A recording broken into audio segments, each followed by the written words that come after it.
mine. No. Yeah, it is. You're just positive. Like, but Big Cat, for every Gami that hits, think of all the ones that don't. Right. True. Or two but in that, I don't think that for the season. I don't think that bothers Jake. I think he's he's just the next Gami's the great one. No, but he wouldn't like it if it was an every weekend thing. Yeah. I don't know. You wouldn't want every game to go Gami. No. Right. It's the excitement. On today's part of my take, week 7 of the NFL, we have fastest 2 minutes. We're going to recap every game, the big storylines. Maybe not the best week, but we're going to make the most of it. We also have Who's Back of the Week. We have Football Guy of the Week, High School Football Guy of the Week. Someone's playing a video in the background. That's okay.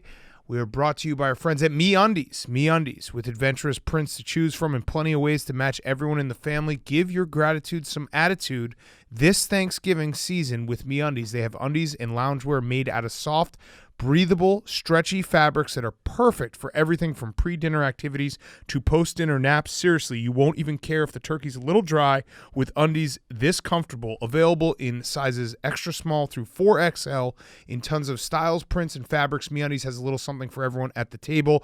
I wear MeUndies every single day. I have a subscription to MeUndies. Everyone always notices, like, I was wearing my basketball MeUndies the other day for the start of NBA season. Someone was like, hey, that's cute. You're wearing basketball. I was like, you know what? It's not cute. It's comfortable, because that's what MeUndies is. The most comfortable underwear in the world. Everyone in this room is wearing MeUndies, and we can all stand behind MeUndies because MeUndies is that good. MeUndies has a great offer for all of our listeners. For any first-time purchasers, you get 15% off and free shipping. MeUndies also has a promise. If you're not satisfied with any product for any reason, you can return your order for a full refund within 45 days. Get 15% off your first order, free shipping, and a 100% satisfaction guarantee. Go to MeUndies.com/take. That is MeUndies.com/take to get started with your MeUndies today. You will not be disappointed. Okay, let's go.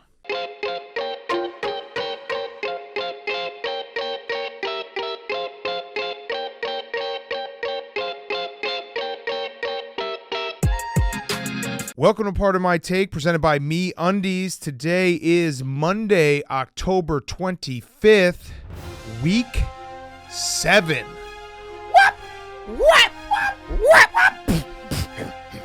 In the Meadowlands, where son of Sam Darnold was seeing ghosts and talking to his dog and got locked up by a judge, Daniel Jones and me. Catch me a football, Mr. Jones, believe in me. Help me believe in anything, because I want to be someone who believes.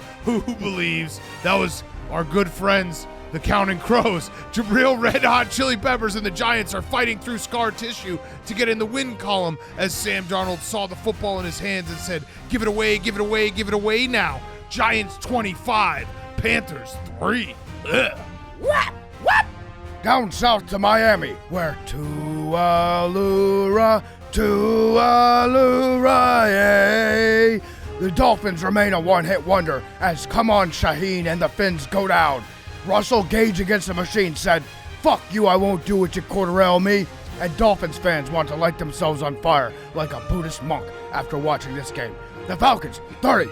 The Dolphins, 28. Some spread. In Foxborough, where Mac-Man Jones got into a fist fight and didn't need security to step in around the Jets this time, Mike White Men Can't Jump has his owner Woody Harrelson Johnson looking for the nearest ledge. Brandon, you gotta know when to hold them, know when to bolden, as he and Kendrick Rogers Bourne lit up the scoreboard all day. Robert Salala, wait till I get my money right. Can't tell the Patriots nothing as the Jets continue to live in a beautiful, dark, twisted fantasy. Donda está the Jets offense. Patriots 54, Jets 13. To the frozen tundra, the Washington football team sang, I was going to win the game, but then I got high. I was going to reach out and break the plane, but then I got high.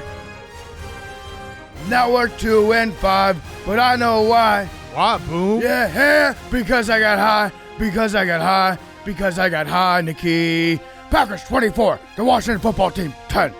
To Baltimore, where Jamar Chasebook and the Bengals are rebranding into a positive for society as coach Mark Zuckerberg Taylor is looking thick on his surfboard, riding the wave to the top of the AFC North. Save the drama for Izama as the Bengals tight end scored twice and said talk to the hands. Papa John Harbaugh has to work the word bungles out of his vocabulary as he'll be eating sad Urban Meyer pizzas after this one. Bengals 41, Ravens 17. Huh? The Bengals? The Bengals? Huh? In Nashville, where Mike, that shit Vrabel, has the Titans balling so hard motherfuckers want to find him. AJ Teddy's Brown caught 8 sets of balls, and this loss is tough to swallow for the Chiefs.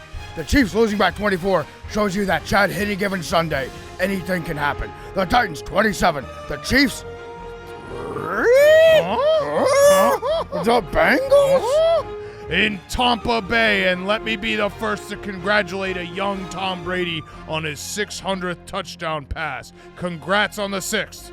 Leonard Skinner Fournette broke the plane. Too soon, boom. While an equipment manager went up to a fan and said, "Give me back my bullets." As for Chicago, they call him Justin, why do the Bears even take the field? Because, man, do these guys fucking suck. Bucs 38, Bears 3. Huh? In Las Vegas, where Jalen, I will let you down, I will make you hurt, fumbled the ball like he had 9-inch nails. The backfield produced for the Raiders as both Josh Jacob Jingleheimer-Schmidt and Kenyon Akey-Drakey Hart both found the end zone. In the other backfield, shipping up to Boston Scott came in for the departed Miles Sanders, who might be needing a wooden leg soon. A game of Italian or pervert broke out between Rich Bisaccia and Nick Sirianni, and it's Eagles fans hoping to remove their coach from office for his perverted use of personnel week in and week out. The Raiders 33, the Eagles 22. We finish out west in Los Angeles, where Steely Dan Campbell called for a fake punt, then said, "Do it again," as the Lions showed up to do dirty work against Aaron Donald Fagan in the Rams defense, but ultimately were only able to score 19 points. Anderson, Cooper, Kupp, and Van Jones Jefferson were CNN a lot of passes, and it's not fake news these Rams are good. Sarah Jalen Ramsey proved that he did do the reading over the course of the 60 minutes, adding a crucial pick to seal the win. Rams 28, Lions 19. All right, that is brought to you by our friends at Cross Country Mortgage. Okay, that was week 7 fastest 2 minutes, brought to you by our friends at Cross Country Mortgage. Cross Country Mortgage is much like Barstool. People first group of people. They're dedicated to the fundamentals of mortgage lending, which results in a fast, convenient, and less stressful home financing or refinancing experience. Rates are at an all-time low right now. They may never get this low again, so call today for a fast, free rate quote. Our partners will save you a ton of money. Call today, and our friends at Cross Country Mortgage will give you a free home valuation that is free just for calling. Just like the all-star athlete, Cross Country Mortgage pushes themselves through the entire lending process. If you are looking for a new home, if you're looking as a first-time home buyer, call them. If you're trying to refinance, call them. Go to crosscountrymortgage.com/barstool to learn more about your future home buying experience or refinance your current mortgage. Cross Country Mortgage LLC, NMLS 3029, all loans subject to underwriting approval, www.nmlsconsumeraccess.org. Okay, we'll start with Sunday Night Football. Hank, weather, do you think it exists? Would you like to apologize to me from Thursday's the podcast? The over did hit. There was chaos with some of those plays. The Colts beat the 49ers. The Colts seem to have realized that their best offense is to just get pass interferences down the field. It's a very smart offense. And wait for Joe Flacco offense. Yeah, and then wait for Jimmy G to turn the ball over, and that worked out perfectly. So the Colts are kind of I'm going to say it, they're rolling a little bit. Colts have looked good for the last couple of weeks. Carson Wentz had an all-time doy-doy play today. Awesome interception. An interception that Jameis Winston would have been proud to call his own in his prime. Yes. It was vintage Jameis, and it was like he was going to get sacked from behind. It was like a wounded duck that he threw from like a horizontal body position, went directly to a linebacker, I think, and then he had another one that hit a cornerback in the face. Yeah, no, Carson Wentz thinks that every play he can make something work. Mm-hmm. And I like that about him, and I know Colts fans would be like, he's only thrown 2 picks this year. And that's true. He's only thrown 2 picks this year. But he does have that hilarious, like, I can get out of this. I can make a play here. I'm maybe being sacked. I'm on the ground, but I can still make a play. But the Colts win a sloppy, gross, terrible game in Santa Clara, which, like, it was – some of those plays were just so funny. Like, we had the fumble, and then we had the kick that somehow wasn't a safety, that was a touchback. Just chaos everywhere with that fucking game. Yeah, they kicked it backwards. Apparently, if it's a punt, you have to pick it up and have like it's like a reception. You have to have possession and walk with it. Otherwise, it's still considered the act of the punt when it trickles into the end zone. I don't like that. It felt like a safety to me. Yes. That's my big problem with it. Right. It felt like a safety, and it wasn't. So I don't know if they're going to change that rule. Probably not, because they're stupid. But Hank doesn't believe in weather. Doesn't believe in wind. I was proven completely right. You're a weather truther. The weather affected the game. Wait, so let's just rewind. This all started from a conversation Thursday. I said I like the over. And you said weather. Think about the weather. Visualize this happening. Carson Wentz, weather. Wet. Right. That means under. What happened? Well, there was one play at the end where Jimmy G threw a terrible pick that got you the over. So I was right. I do kind of respect. Okay. But Thank weather you. did affect the game. Positively for the overtakers. Yeah, I respect what Hank's doing right now, which is basically saying that weather is for the mentally weak. It's like astrology for beta males. 92% of people bet the under because they're sheep. They're not thinking about weather the way I'm thinking about weather. 92. But you weren't thinking about weather, period. No, I was thinking about, No, you didn't make the pick. You didn't think matter. that weather. Wind doesn't matter. Wind does not matter Wind at all. matters. Wind exists. Rain matters a little bit. Yes. When it was like torrentially downpouring for like 5 minutes, that affected a couple plays. There was like the cameraman couldn't see where the fucking ball was. Listen, I actually think that because it stopped raining, like you scored a lot of the points when it wasn't raining at the beginning of the game. So that shows you that weather matters. It was like 12-7 in a second, and then it started raining, and it stopped, and like points stopped happening. I don't understand how you're arguing this when the whole argument was about the over-under, over hit, and you're trying to tell me that you were so right. You think that weather, like we watched a ball get like careen off someone's foot and like go a million miles in the other direction. And you're like, that wasn't a weather-related play. It got to the point where you were just denying that weather exists. Like there was fumbles, like a receiver would just drop a ball that was perfectly placed in their hands, and you'd be like, that was just a bad play. It had nothing to do with the rain. Yeah, you were like, you get paid millions of dollars to catch that. You got to catch that ball, which is true. Like you were right.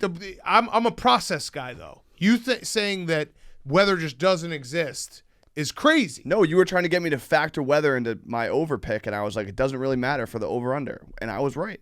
In this particular case. Yes. But like the and weather. The Browns, and the Browns Cardinals 2 weeks ago. But the weather, the wind never showed up. Okay, yeah. But the weather did affected the game. For the over, which was my entire point.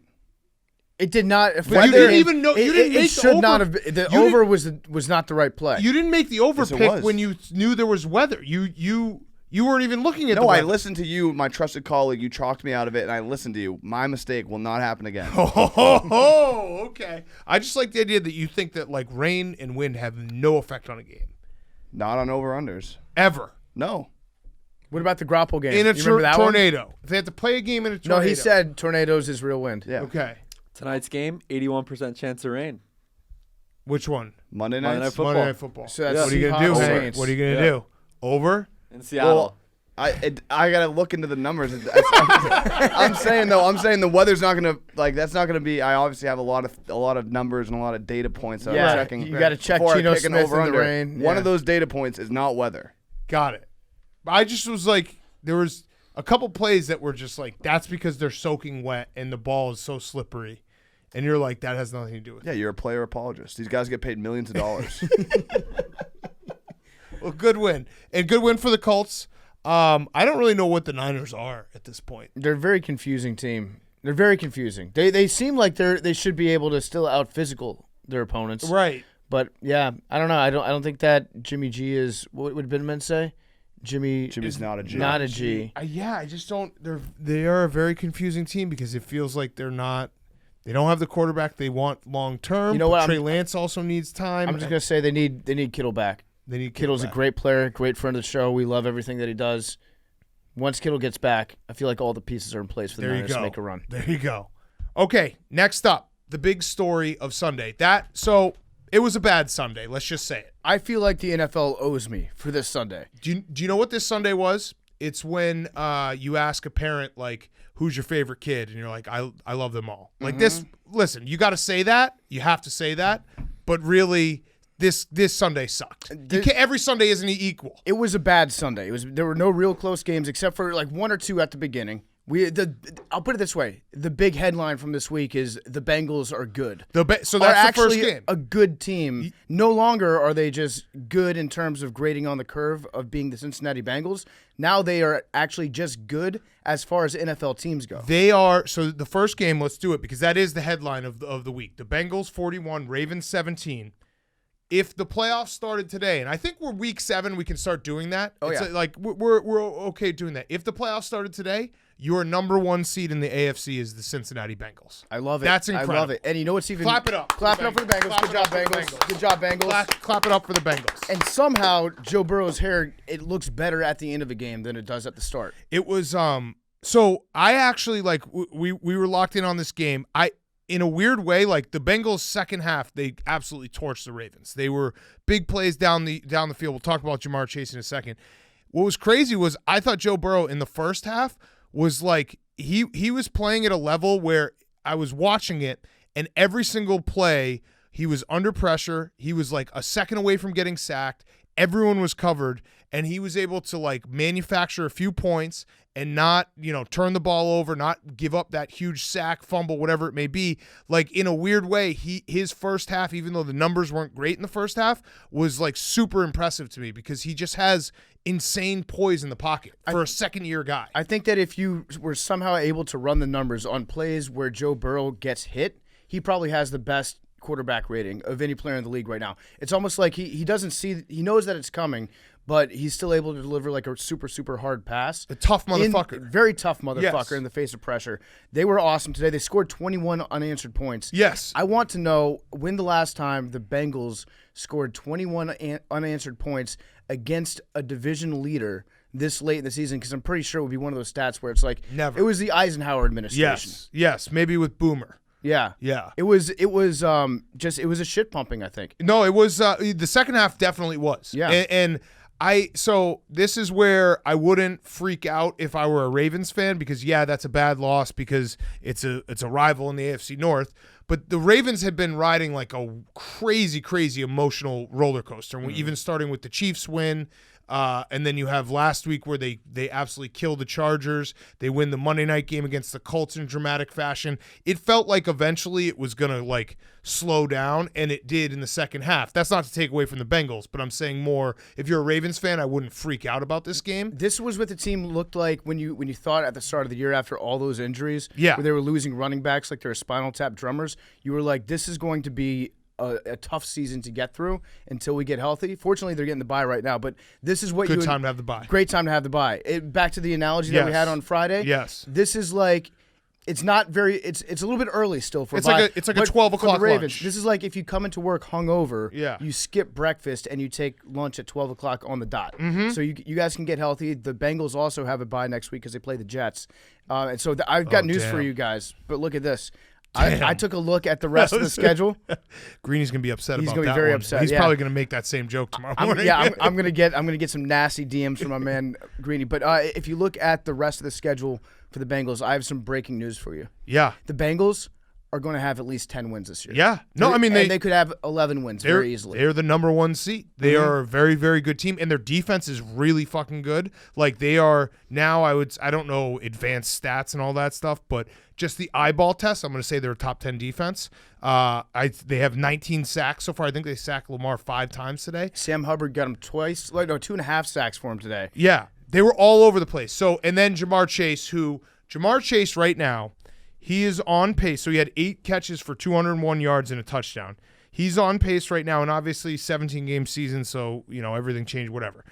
He's on pace right now for 85 receptions, 1,831 yards, and 15 touchdowns. That would crush what is universally known as the greatest rookie season of all time in Randy Moss. Mm-hmm. Randy Moss had 69 catches, 1,300 yards, 17 TDs. The 17 TDs are insane.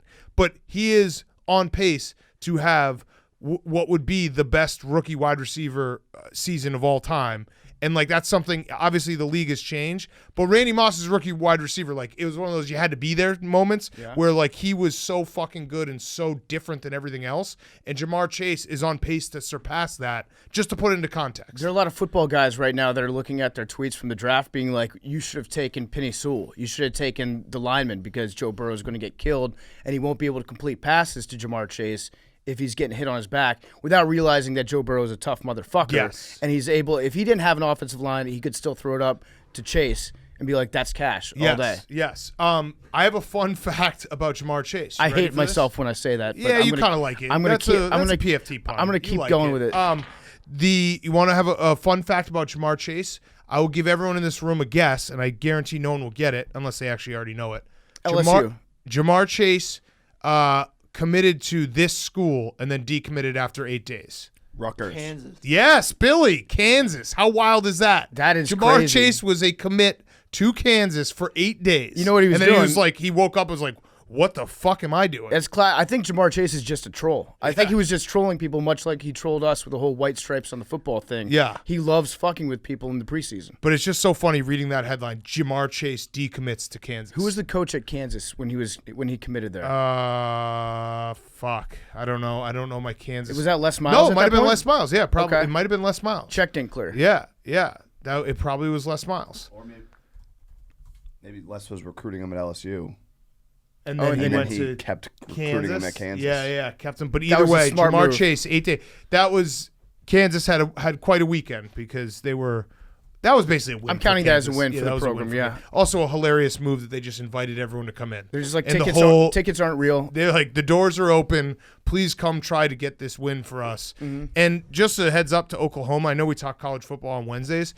David Beatty, don't ever wear those uniforms again, Oklahoma. Those are upset uniforms. They're bad uniforms. When they have those stupid, like, the sleeves are maroon and the white. It's such a bad uniform. Too cute.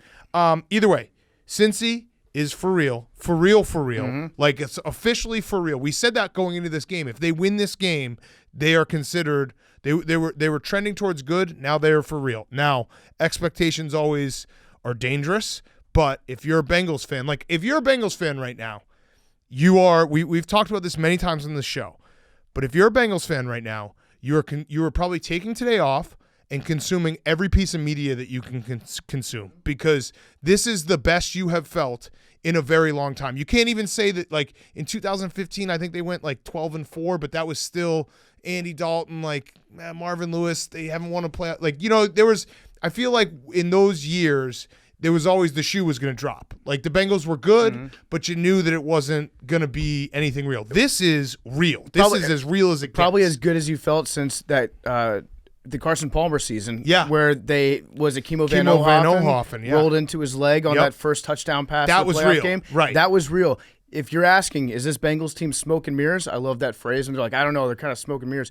No, they're for real. They're this real. Is not smoke and mirrors. Yeah, so this is enjoy your moment, because Bengals fans, like, you should be reading everything. You should be watching SportsCenter nonstop. Like, this is one of those days as sports fans, you don't get them very often, especially if you're a Bengals fan, where you can just be like, I'm going to record SportsCenter and watch these highlights over and over and over again. I'm going to make sure that I don't leave I'm going to watch the pregame show on Monday Night Football because they're going to talk about the Bengals. Like, all this stuff is what makes being a sports fan great. You know what this is? This is like wear your Bengals jersey to school season. Yes. On a Monday. Yes. Because you're happy and you're celebrating. I'm happy for the Bengals fans because it obviously has been bad. And Joe Burrow is such a likable guy, and he's so fun to root for. So congrats, Bengals fans. That's a huge win. Obviously, there's a lot of season left. But this was the big story of the day. Because they didn't just win. They kicked the shit out of the Ravens. Again, 21 unanswered points in the second half against the Ravens. Pretty good. Yeah. All right. And again, the Ravens, I wouldn't freak. Although Marlon Humphrey, he got torched. He had never let up more than 143 yards to anyone, and then Jamar Chase came along and just torched him. Also, Hollywood update. I think he's still Hollywood today. Yeah. He had a nice touchdown catch in the back of the end zone. Yes, he did. No bad drops. Yes. He had a couple close. And Lamar wasn't great. I mean, he made plays with his feet, but like, I don't know, the Bengals defense did a pretty good job with I think the Ravens will be fine in the long term. But this was the coming out game for the Bengals. For the Bengals. It's the NFL, like, hungry dog runs faster idea that a team like the Bengals that are on the upswing, and again, it's an emotional roller coaster the Ravens have been riding, so great time for the bye week. All right, second biggest story from Sunday is the second game we'll discuss. Chiefs-Titans. Titans 27, Chiefs 3. Yes, Chiefs scored 3 points. Patrick Mahomes left the game late with what seems like a concussion. He was cleared. No concussion. Okay, no concussion. Outside of the injury late, he's broken. And I don't know, like, you could there's some things you can throw out there. Like, the offensive line was very bad. Like, the Titans, and I'm not taking anything away from the Titans. We'll talk about them in a second. The offensive line was bad. Patrick Mahomes does kind of have to do it all with their defense. Like, you know that you have to be perfect. So I think there's that extra pressure.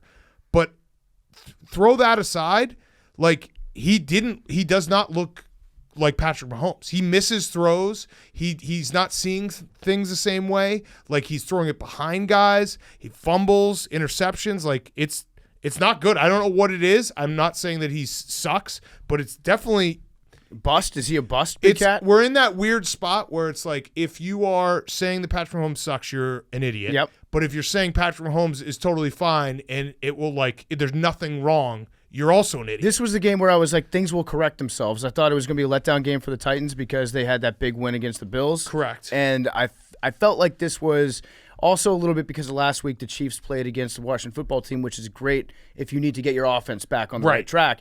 So I felt like this was going to be a game where the Chiefs would come out and look like the Chiefs, and they don't look like the Chiefs at all. There's something wrong. I personally think I have a very easy problem that I've found with the Chiefs. Okay. I think they're weak. Yeah. Physically. They're soft. Physically, I think that they need to hit the weight room. Yeah. I don't think that there's a problem that the Chiefs have right now that can't be resolved by just lifting more weights, because I feel like they're not a strong football team. They get pushed around a lot. Their linemen aren't great blockers right now. No, they've got, like, this is the game that you're right. Like, it was coming into this game, it was like the Chiefs are going to win this game, and then everyone's going to be like, the Chiefs are fine. We're going out of this game being like, the Chiefs are not fine. They're broken. They're 3-4, and oh yeah, like, next week they play Monday Night Football against the Giants, who, you know, who knows? The Giants can do anything, and they can also lose by 1 million. But then they have a 3-week stretch where they play the Packers, at the Raiders, and the Cowboys. So we could be sitting here in 4 weeks, in a month's time, and be like, hey, the Chiefs are 5-6, and like, what's going on? It'd be crazy if we get a graphic for the playoff picture and the Chiefs aren't in the hunt.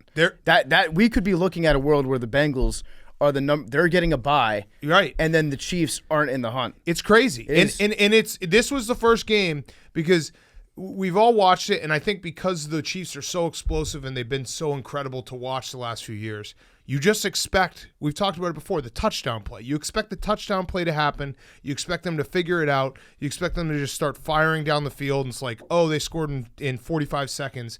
It's just not there right now. I actually think that if the Chiefs and the Lions were to trade coaches, do wife swap for a week, and they'd bring in Dan Campbell just to put him through practice this week, the Chiefs would go out there and light it up. Yeah. They need to get tougher. They need to get stronger. So Patrick Mahomes had 67 yards and 0 points in the first half. Like, that's crazy. And when you look at the Chiefs, like, who they have played, because I think we're getting fooled a little bit by these games because they beat the Eagles team, which is a mess. They beat the Washington football team, which is a mess. And they beat the Browns week 1, who, remember, the Browns kind of bullied them, and they were able to win that game. But whenever they have to play, like, a good team from the AFC, the Ravens, the Chargers, the Titans, the Bills, they've gotten exposed. I think that obviously give credit to the Titans, and Vrabel has done something. Oh, yeah, the Titans were incredible. He's like he's a very low-key dark arts coach guy. So, like, he knows how to push the right buttons at the right time. You can tell that his players know when to, like, fake an injury at just the right exact time so that they can get, like, a couple more seconds to review a play they might want to challenge, and then they're totally fine after they take a look at it. That happened today on an A.J. Brown catch. Like, Mike Vrabel does weird shit like that. It's Belichickian. As good. Yeah. It goes back to that playoff game Yep. where they just went back and forth finding, like, a hole in time, or they like discovered 30 seconds out of thin air. Vrabel is a really smart guy. He gets a rap as being like, meathead head coach because he is, but he's Well, he also said he would cut his dick off. he's also a very smart meathead head coach. Yes. No, and the Titans deserve a ton of credit. Their defense was great. Their defensive line was awesome on Sunday. Like they weren't even blitzing. They were just beating the Chiefs. And the Chiefs offensive line's a problem, but the Titans deserve credit because every time we talk about the Titans, we're like, but their defense. Well, their defense showed up, and also they're like the scariest team in the world to have to come back against because that second half they were just running Derrick Henry and getting like first downs, and then every now and then okay, we'll just run play action and hit AJ Brown, who was awesome. And there's nothing you can do when you're down against them. Derrick Henry with an all-time bad read at quarterback, though. Oh yeah, but Ryan Tannehill was wide open. They had another guy in the corner who was wide open. He went with his first read. Got to get through the progressions a little bit faster. Derrick, when he throws a football, it looks like he's throwing a Twix. That's how small it looks in his hand. It doesn't look natural. It's like, well, that's just a giant throwing a football. But yeah, Derrick Henry. We keep waiting for Derrick Henry to slow down. I don't think he's going to slow down. He didn't have 100 yards today, but he was still effective. And yeah, Derrick Henry had more touchdown passes than Patrick Mahomes today. The Chiefs that's the dumbest thing in the world. The Chiefs called a sad field goal. Yeah, well, so it was kind of sad. No, it wasn't. So it was pretty sad. It wasn't sad because it was in the third quarter, and it was the start of the third quarter, and also the math actually makes sense. I think a sad field goal has to be in the fourth quarter or down by like 40 plus. They were down what, 27-0. 27-0. So they scored. They kicked a field goal to be down 3 touchdowns in 2-point conversion. It's kind of sad. It was 10 minutes. I rank it like a 4 out of 10. It was 10 minutes left in the third quarter, Yeah. so it was just the start of the third quarter. So I don't think that's not sad territory yet. Like that was enough possessions where you could be like, oh yeah, all right, the Chiefs, they could score some touchdowns, 2-point conversions. That could work. Travis Kelce had a great rugby offload in this game. I've been telling you the last couple of weeks, Travis Kelce is looking to pitch the ball back all the time when he catches it about 7 to 12 yards off the line of scrimmage. And it was a sick pass. It was. It was like a fucking laser beam out to the sideline. He's also going to fumble doing it because he tried to do it later on in the game, and it was almost a fumble. Well, so that's definitely going to happen. Travis Kelce definitely starts feeling himself a little bit. He's like, he is the guy that's like, remember, it's National Tight End Day. Yes. Which, can I permission to go there? Yeah. I'm done with National Tight End Day. Whoa. Wow, George Kittle's gonna be very upset. I love Kittle. No, you don't. It's his project. Is it really? Yes. I think he would even he would be embarrassed by he would be embarrassed by how much shine and spotlight the tight ends are getting today. I think that was the whole point. Get back to the basics. I think that's why they did it. Yeah. I'm just saying you can't go around inventing holidays for yourself. It is a little ridiculous that people like When's National Podcaster Day? Because to be fair, I will make a giant deal out of that. I walked in and Stephen Che, our coworker, was like, "Hey, just so you know, it's National Tight End Day." I was like, "One, I did know, and two, are we supposed to say something?" It's a classic Stephen Che. Yeah. Like he could get really into that. He'd probably order a commemorative shirt a month in advance so it would arrive by National Tight End Day. Yeah. And like pick it out just to wear today. Come on, let's go, Cam Brate. Yeah. So I'm not going to say anything because it's our friend Kittle's creation. So I support our friends. Well, I'll be the bad guy. I support our friends too. Yeah, sounds like it. Yes, I do. Sounds like it. I love Kittle. I just think that, Do you really love him? At some point, you gotta work under cover of darkness too. What do you say, Billy? They should just make it National Blocking Tight End Day. Yes, I like that. Yes. Yeah, Okay. just Exactly. blocking tight end. Listen, If you catch balls, that's Yeah, Kelsey's basically a wide receiver. Yeah, right? exactly. Billy will tell you Blocking tight end. the special forces work in silence. They don't need credit, right, Billy? Yes.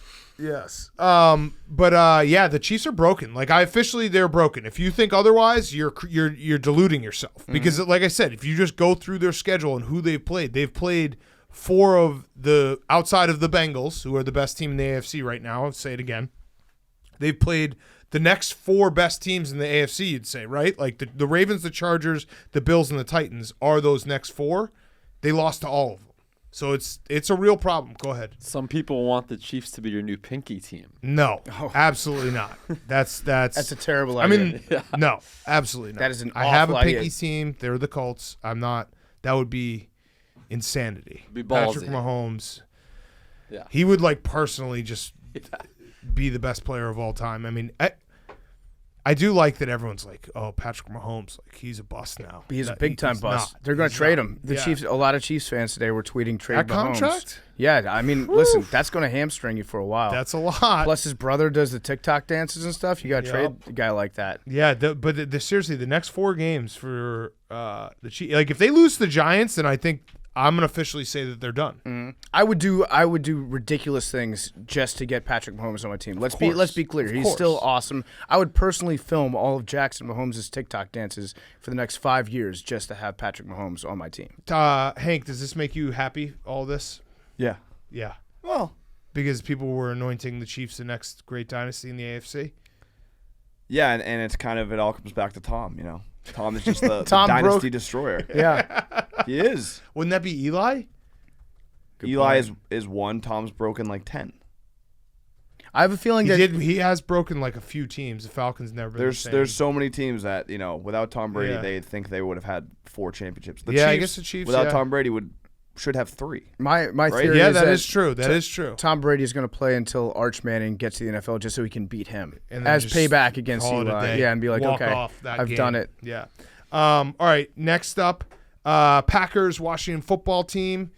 Taylor Heineke stinks. He's he had can drive a the couple ball. doy-doys today. Well, he can't, Hank. That's the thing about Taylor Heineke is he throws the softest ball maybe in the NFL. No. He's There's- saying he can He drive can lead the a team, yes. Oh yeah, They had yes, he can. If the football Yes. field ended at the 5-yard line, Taylor Heineke might be the best quarterback in the NFL. Unfortunately, it doesn't. It goes all the way to the end zone, and he had some major doy plays today.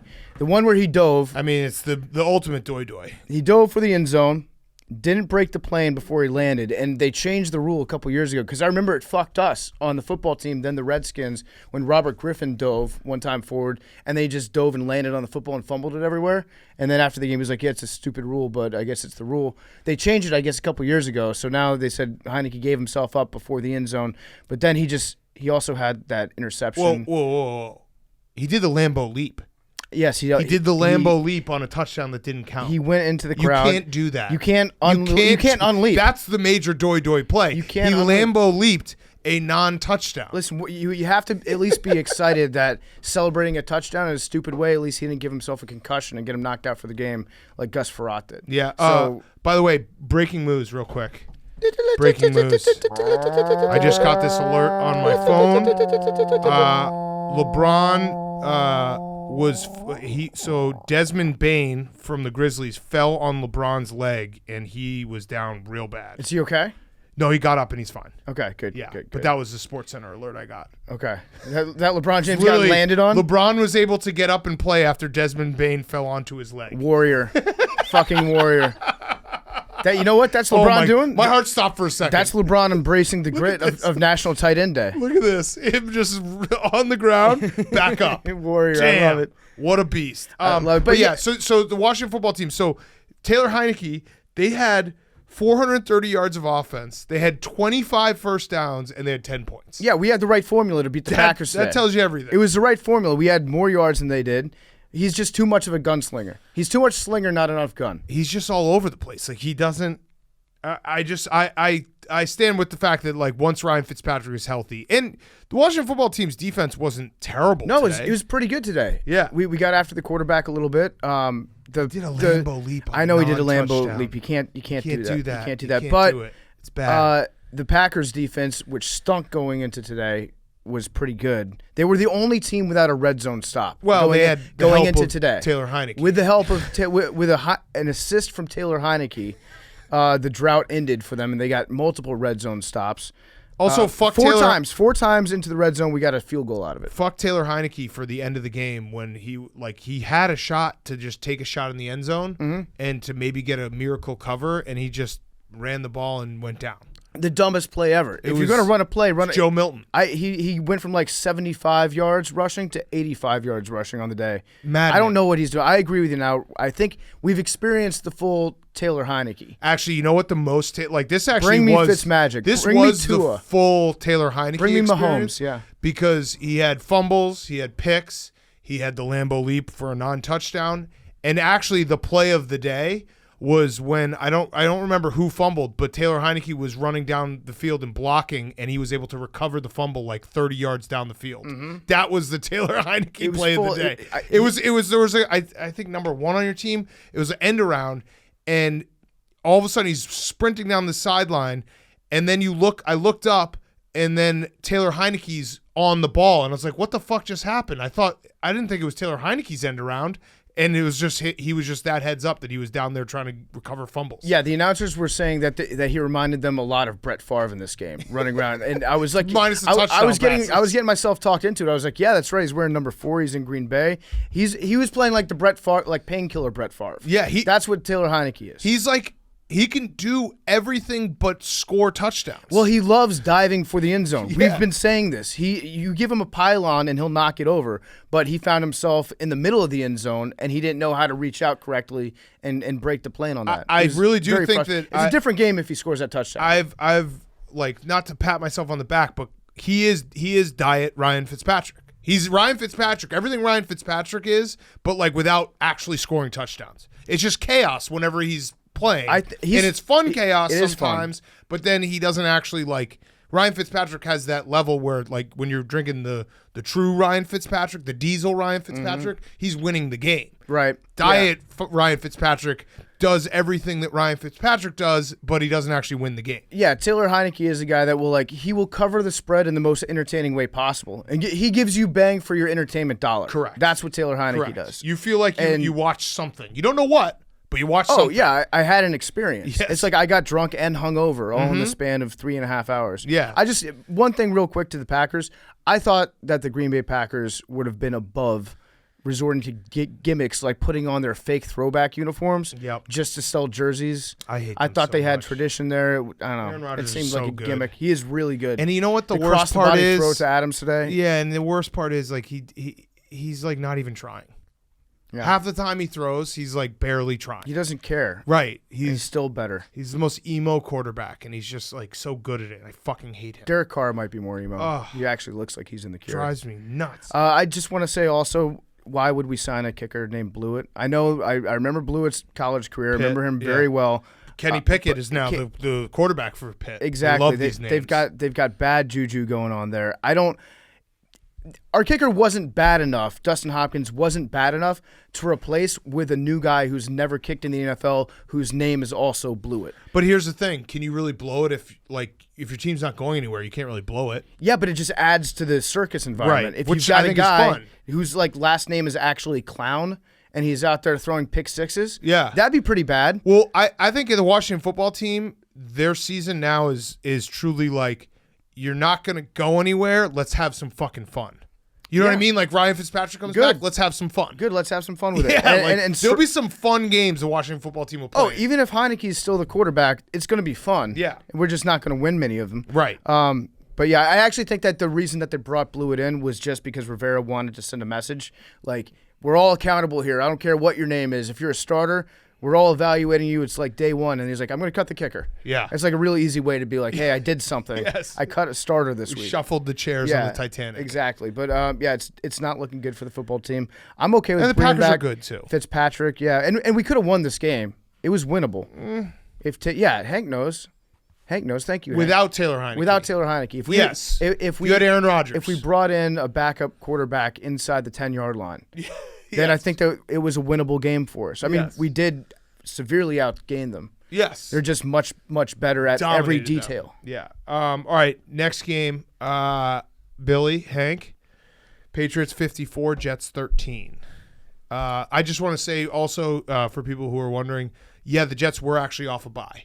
Oh, okay. Yeah. Did they beat the bye last week? The bye beat them. Oh, okay. So I know Billy has his different terms for the games. I'm curious what this one falls under. A very Tressman-esque thing to have someone drop a 50 burger on you after a bye. Yeah, but tell us, was this a shit pumping or a clowning? This was a clowning. Oh, no. After that double pass trickery in the first quarter, they were clowning. They clowned them. Damn. But is it really clowning if the starting quarterback gets hurt and they bring in a guy named Mike White, who just, by the way, happens to be the one-time winner of the Ponzi scheme Wet the Beak Awareness Bowl? Correct. From Western Kentucky. Kentucky. If I'm a Jets fan, I'm Like, I hope Zach Wilson stays out and he's your quarterback of the future. Well, I think he is going to stay out, right? He's got something with his PCL. The MRI has not come back yet, but there is good news. Zach Wilson hasn't thrown an interception in the past 2 weekends. Whoa, okay, nice. But he also got his and it was a politically bye. correct ligament So that was a snapped good in half. joke. Yeah, so So he's nailing him. hey, But We're wait, nailing all the bye week humor this week, guys. Bro Football Doc told me during the game you thought it was just tweaked. It was merely a tweak. I thought it was tweaked, but I think he's done so. So- He said his knee was loose. Oh no! So are you going to predict Is that it? like his knees loose or the Jets? He's just on the Jets. Yeah. He's like, my knee's loose until we he get was- a couple tackles. By the way, he was getting messed up that game. There was zero, protecting the quarterback. Yeah, they well, tore his leg. He got fucked up on he went down Several times. 2 plays after he got fucked up. It was like a Kill Bill thing. Yeah, I don't think he realized how fucked up he got. until his knee was loose. Yeah. So Billy, you gonna be predicted the Jets to beat the Patriots in the playoffs. forgot with about that. with That was- Zach Wilson at the helm. Oh, This- okay. Things Yeah. have changed. Got it. Okay. Things have changed. Material change here. Yeah. The Patriots kicked the shit out of the Who in college, when you watch college football, who are you like, I hope the Jets get him? Sam Ellinger. No, I think No, Zach. I'm saying, like, Oh. they're going to get a high draft pick. Oh, again? Another pick? I think they need offensive linemen. I mean, at this point, what else, if you're a Jets fan? I feel like they need a deep threat. Spencer Rattler? They the also have top the off. Seahawks. Don't they have those Seahawks draft picks in their back? Oh, from Jamal Oh, Adams yeah, from yeah. Blitz Yeah. Boy? Yes, Blitz Boy.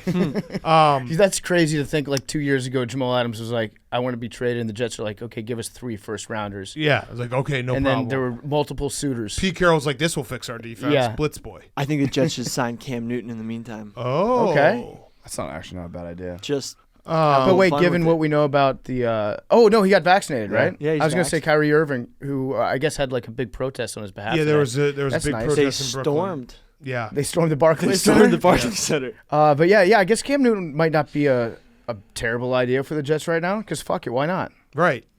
I mean, What is the Bonzi Scheme Awareness Bowl? Because I guess that happened a long time ago. People Oh, so we listening to this created might a not bowl know. game. It was so there's a few bowl games every year that don't have a sponsor. We decided to just sponsor it. It was the Boca Raton bowl game. It was Western Kentucky versus Memphis. Yeah. Yep. And we did a whole show. We did a halftime show. Caleb was down and gave the trophy. He almost got kicked off the field. He was live at the game. I think he might have given the trophy to Mike White. Yeah, he might the have. starting quarterback for the Jets. They brought it to their trophy case. They have it. Yeah, so it's the Bernie Madoff Wet the Beak Ponzi Awareness Boca Raton Bowl. Presented by Pardon My Take, presented by Barstool Sports. Yes. So it was a whole thing. It was great. One time only. Yeah, one time only. It was, and he has it. Right. He is. That's worth a lot. He's to me. in the record book. $500,000 Yes. at least. At least. You think if we showed up and we're like, hey, can we get that back? Now that we know that it's worth a lot of money, we'll give you some signed jerseys. Didn't we? Wasn't it lost? Did we have the interns like wrestle at halftime? Yes. Yep. Glenn For, They uh, like had to go to the for, hospital. Yeah, he cut his hand up pretty Glenn had to badly. go to the For like a hospital.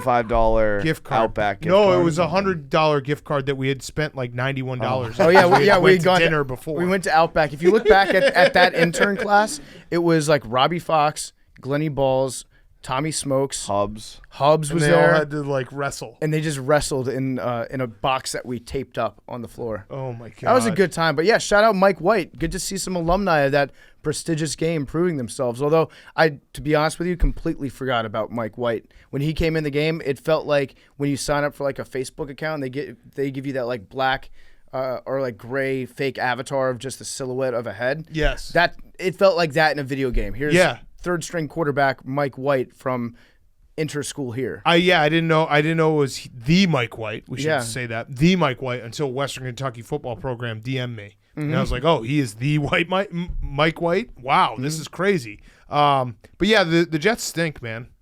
They're bad. Their coach has also become early front runner for the look in the mirror guy of the year. Yeah. Yeah, he's said after a lot he needs to get a new line. Nick I think Sirianni might have him beat. he might. I think that Nick Sirianni. Salah's going to be a good coach in the long run. He's definitely like a great defensive coordinator, but he needs to learn some more lines. If you're going to be coaching on a team like the Jets or the football team or the Bears, any of these bad teams, you have to learn how to say things after losses. So you're saying the same things, but different words each week. Yeah. But he's become a big time, you know what, I got to look in the mirror, it all starts with me guy. Why doesn't any coach just get in front of the media and just be like, I'm fucking depressed. Yeah. Like my team depresses me. You know what? I'm depressed. I'm doing a great job, but my players blow. Yeah, like this sucks. I'm not okay. I'm not okay. And that's It's okay. Yeah, it's totally okay to not be okay. I need better players. Yeah. I need Give me better better players. everything. Yeah. Everything. I don't want to be here right now. Patriots back. The Patriots are I don't understand the Patriots at this point because they play teams tough. They lost to the Dolphins. They barely beat the Texans. They kicked the shit out of the Jets twice. And like should have beat the Cowboys. Yeah, should have beat the Cowboys, should have beat the Bucs. They're I mean what we said last week.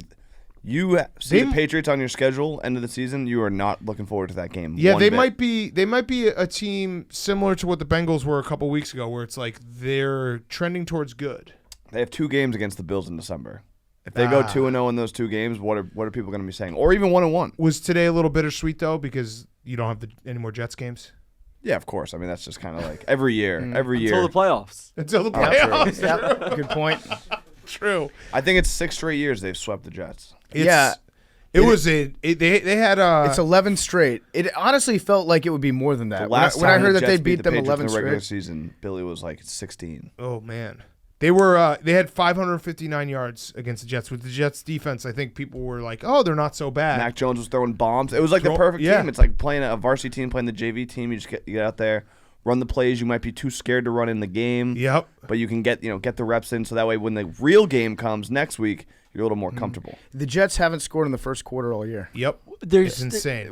Oh yeah. Well, how are you gonna spin that? I'm just Salah curious. defers every coin flip he wins, so they Okay. never get How many the times ball. does that happen? He's won the last 3. Okay. Okay, but So just So what about the other 3 games? they never start with the ball. you also get the ball back at some point. What are they playing? Army? They don't get the ball in the first quarter? Well, extended drives. Yeah. But no, their defense is good. Their defense is hitting. Today, Pat scored in like 4 plays. yeah. first no, drive. today was the first day. I was I think like, the Patriots are up defense is 14-0 before the giving Jets up. had a first down. Yeah, that was bad. Also, rookie quarterbacks are 0-13 against Bill Belichick in Foxborough. So remember that. This Please put podcast that. did not exist the last time the Jets beat the Oh, Patriots. wow. We're going into December 27th, 2015. Damn. What a depressing That's world that must be. crazy. I would have Which loved was the playoffs. I would have loved to listen to part of my take. Listen to us clowning Hank after they lost to the Jets though in 2015. That's a long time ago. Fuck. We That was closer. were not. No, we were in our 30s. Fuck. That was closer. Damn it. Not PFT. We're old. Not Yeah, me. no, PFT was I was a 22. little babe. He had just gotten his driver's license. That was closer to the year 2010 than it is to today. Yeah. Whoa. Time. Whoa. Fuck you up like that. Mm-hmm. All right. Next up, the best game of the day, which is crazy to say, the Falcons and the Dolphins. Mm-hmm. They played the most exciting game of the day. It was that bad of a. We just have these Sundays sometimes where they're just games are not close. We look up and it's the witching hour and it's like, wait, there's only one game that's close. The Falcons beat the Dolphins 30-28. Is that Deebo Samuel touchdown? Yep, Deebo Samuel touchdown. Hell yes. Which we already talked about. Yep, we mentioned that. But the Falcons, like, I think the Falcons might be frisky. They're like Kyle Pitts is awesome. Kyle Pitts is really really good. Yeah. Matt Ryan with an all-time doy. Like you're not Michael Vick, dude. What are you doing running down the field with the fumble that almost cost him the game? Say something nice about Tua. He had 2 very nice drives to get them back in the game.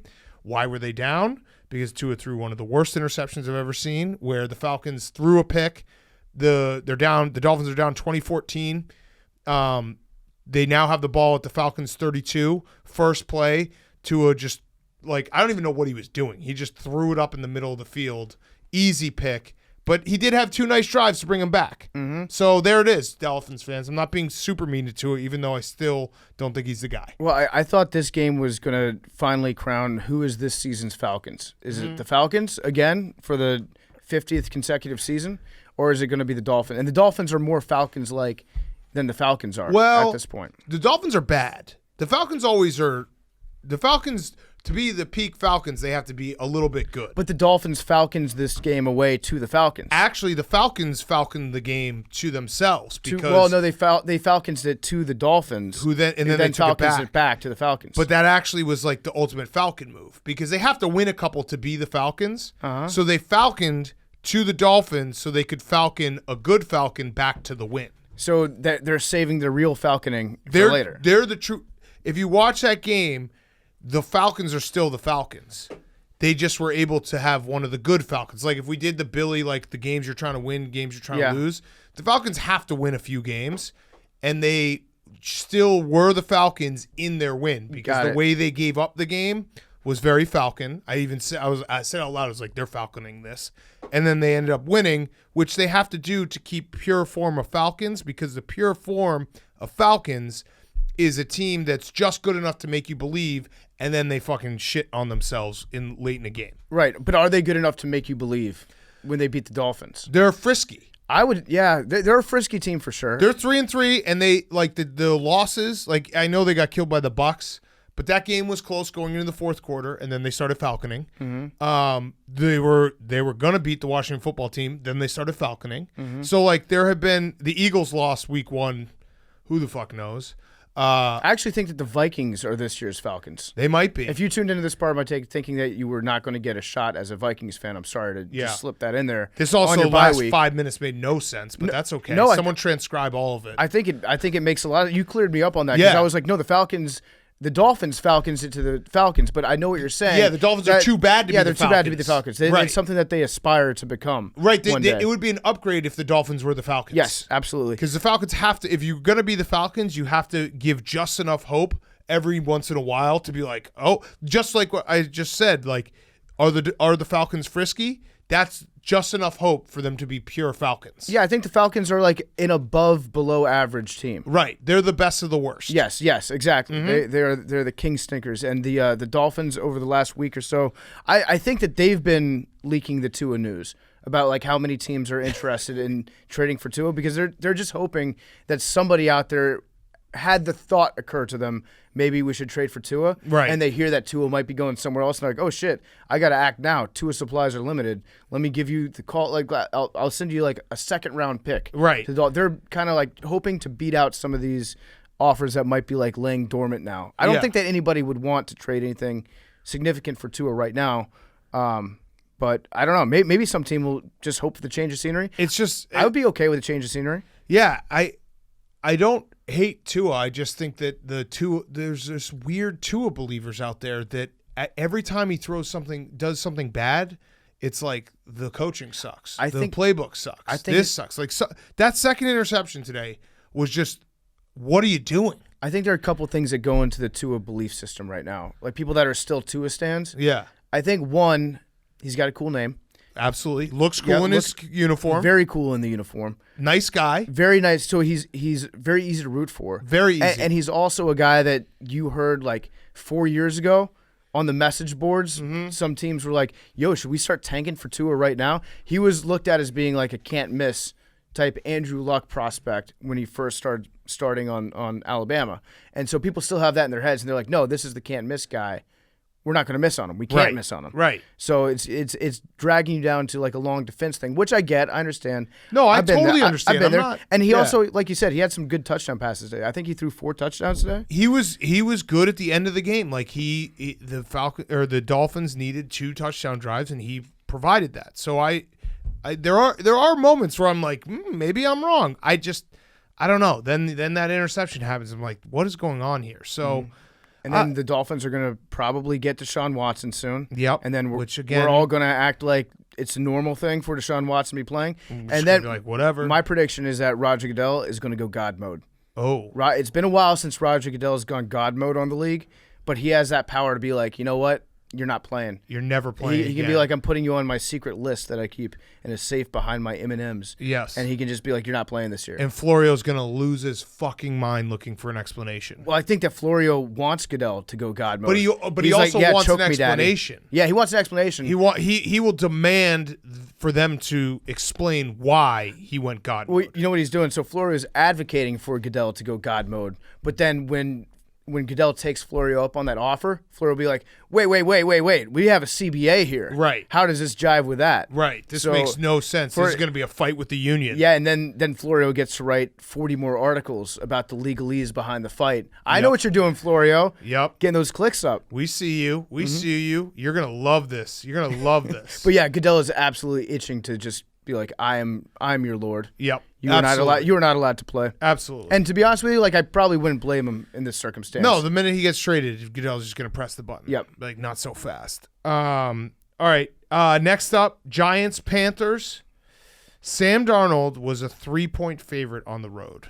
This was I looked at it this morning. I was tweeting about it last night because like late on a Saturday night is when I really start being like, all right, what am I going to bet on? And I still, like, it made no sense to me. The Panthers, Sam Darnold was a 3-point favorite on the road. And I know the Giants have no one right now, but the Panthers are not good. And Sam Darnold, how bad do you think Sam Darnold wishes he could freeze time after week 3? Oh, yeah. And be like, this is the real Sam Darnold. Him and Teddy Bridgewater. Yeah. And the Broncos. Like, to freeze time, be like 3-0, we're good. Sam Darnold's passer ratings, this is going to be Mike Francesa-esque, starting in week 1. 102, 99.1, Wow. 95.7, 85.5, 44.5, 55.6, and 57.3. Just basically halved and fallen off a cliff, and he is Sam Darnold. Yeah, I don't think that where people actually like, yes, Sam Darnold's completely fixed after those first 3 weeks. Oh, I think we wanted to. I think it was the perfect combination of I think at the end of the day, no one really, unless it's your rival, no one really roots against like these guys, these kids, because they're kids when they get drafted to like fail. And so you have that, and then you also have the Jets combo where everyone wants to be like, it was the Jets, not Sam Darnold. Everyone wants to laugh at the Jets Right. and be like, look what Adam Gase and the Jets organization did to Sam Darnold. Just leaving town. You get your quarterback rating improves by 40 points once you step out of the state of New Jersey. So I think that was why we all were like, hey, Sam Darnold's fixed. Yeah. Also, the Panthers, the Saints, I was looking back at it. The Saints are the true like chaos team this year because I was like, why did I ever think the Panthers were good? The Saints went week 1, they beat the Packers 38-3. Like that alone, you're gonna look back and be like, wait, what happened in that game? And then week 2, they lost 26-7 to the Panthers. Mm-hmm. So they're the chaos team. They cemented in my stupid dog brain 2 beliefs that are not even close to true, that the Packers suck and the Panthers are good.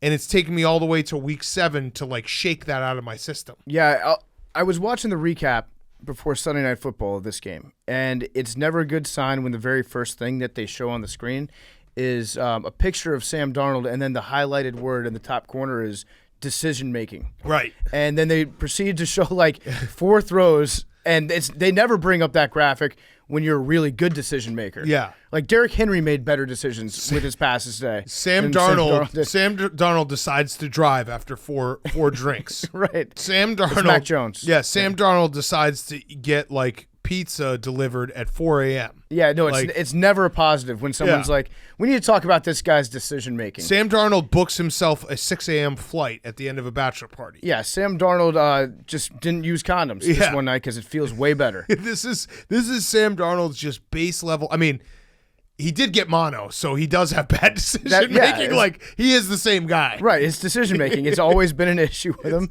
It's just a tough thing. Like And the bad part is he can't even rebrand his name. He can't become Sammy Darnold because Sammy Darnold makes Sam Darnold look like he makes outstanding decisions. True. He maybe should just be Sam Darno. Sam Darno. Like our colleague Frank calls him. Yeah. He's a little French to him. It's Sam Darno. But it's not great. Not great for Sammy. Sam Darno. Slinging Sammy Darnold. He'll be fine as if he wants to be a backup quarterback. I think he'll be okay. Yeah. If he comes in, he's still got that like he was a first round pick. He played those couple really sweet bowl games in college. It'll give you that spark. Well, one wasn't so sweet. Yeah, one he got his wasn't. ass kicked by Ohio State. I remember that was a night where I realized that I don't think I can ever cut the cord because I was watching with a friend and it was buffering and I was losing all my money on USC. That's tough. And I was very upset. And shout out Joe Judge. He gave an impassioned speech earlier this week. He was like, the fish stinks from the head down. That's what Robert Salah needs to learn different ways to say, look in the mirror. Yep. Saying the fish stinks from the head down. You're saying the exact same thing. Correct. But it's way cooler and way Correct. more of a football thing to do. Yeah, no, the Giants, though, like they are I'd put them in the frisky category because they also they're so injured, and I don't know, like maybe they could beat the Chiefs next week. I think the Chiefs are that broken that maybe the Giants go in there and just do something crazy. I've got my eye on the Giants because I think they're going to finish second place in the Beast this year. I think they're going to end up with like 7 wins. That's my prediction. Okay, 7 wins. I'm going to look real quick. It's probably not out yet. Do you think it's out? The Guess Whose Line Is It Anyway? The Chiefs versus the Giants. Chiefs versus Giants, and it's in See Kansas if you City, can right? find that. Yeah, it's Monday Night Football in Kansas City. Guess Whose Line Is It Anyway? Chiefs versus Giants. What are you going to say, Billy? I think that's a clowning game. From who? I think it's the Chiefs are going to bounce back and clown. No, really? I don't know about that. I don't think that they're not hard enough to They're clown. due. They're due to clown. No, the Chiefs will end up clowning themselves right now if they try to clown others. I don't know if They're capable Giants... of clowning. They are, but if you've been paying attention recently, they're putting the clown shoes on themselves. Well, Kelsey with that pass, if they were winning, that wasn't clown clowning. That show. was just sabermetrically that's- smart football. That's clowning. Designed downfield laterals, the Clowning. future of the game. The Giants have a tough schedule. 8.5 They points. might not get to 7. They We might have a not- line. Oh, we do. All right. I'm going to say 7.5. 7.5. 8.5. 8.5. 9.5. 9.5. Guess whose lines is it anyway? I love the Giants in that game. They might not have they have a tough schedule, but they're the. I've actually had like a good read on the Giants, when to bet on them, when not to. They're just wait until they're playing a not a good team. I guess this would be the Chiefs, not a good team, and everyone's like, "Damn, do the Giants suck?" Now, if the Giants beat the Chiefs in prime time, at that point, panic button smashed in Kansas City. Oh, smashed. I think the panic button has already been touched. People are asking, is this a curse of X Factor? Yes, probably. Since banning him from the stadium. Probably. Daniel Jones, by the way, played very well. I'm backing on Danny Dimes. I can't quit him. He's having a nice season. Like, he is. He is. It's all right. He is. He's taking care of the ball for the most part. And last game, what was it? Against the Rams, that was a bad one. But he ran the ball well. He has no one to throw to. He caught an unbelievable pass. One-handed. Yeah. Danny Dimes. I'm backing on him. I am. I can't quit this fucking guy. Also, Sam Darnold was 2 for 15. Sorry, Sam Darnold was 2 for 15 on third down. So I like Darnold. It's like French. Yeah, that's a good way to suck. All right. Let's take a quick break. PFT, you got a quick word from one of our sponsors before we get to the afternoon games. Yeah, the good folks over at Manscaped want to give you a special deal. They've got 20% off and free shipping. If you go to manscaped.com/take, it's football season. You know what that means? It means that we're going for 2 here with the sponsors of today's show. Manscaped, blitzing through hairs has never been easier. It's time that you join the 2 million men worldwide who trust Manscaped by going to manscaped.com/take for 20% off and free shipping. It's 3 and out the window with all the other trimmers. Go tame that Wildcat offense. I like that football-based advertisement here. The world is starting to open up. They've got a Performance Package 4.0. It's from Manscaped. It's here to help you get ready. Inside, you find their brand new Lawnmower 4.0, the Weed Whacker ear and nose hair trimmer. You have the Crop Preserver ball deodorant and the Crop Reviver toner. Plus, you get 2 free gifts.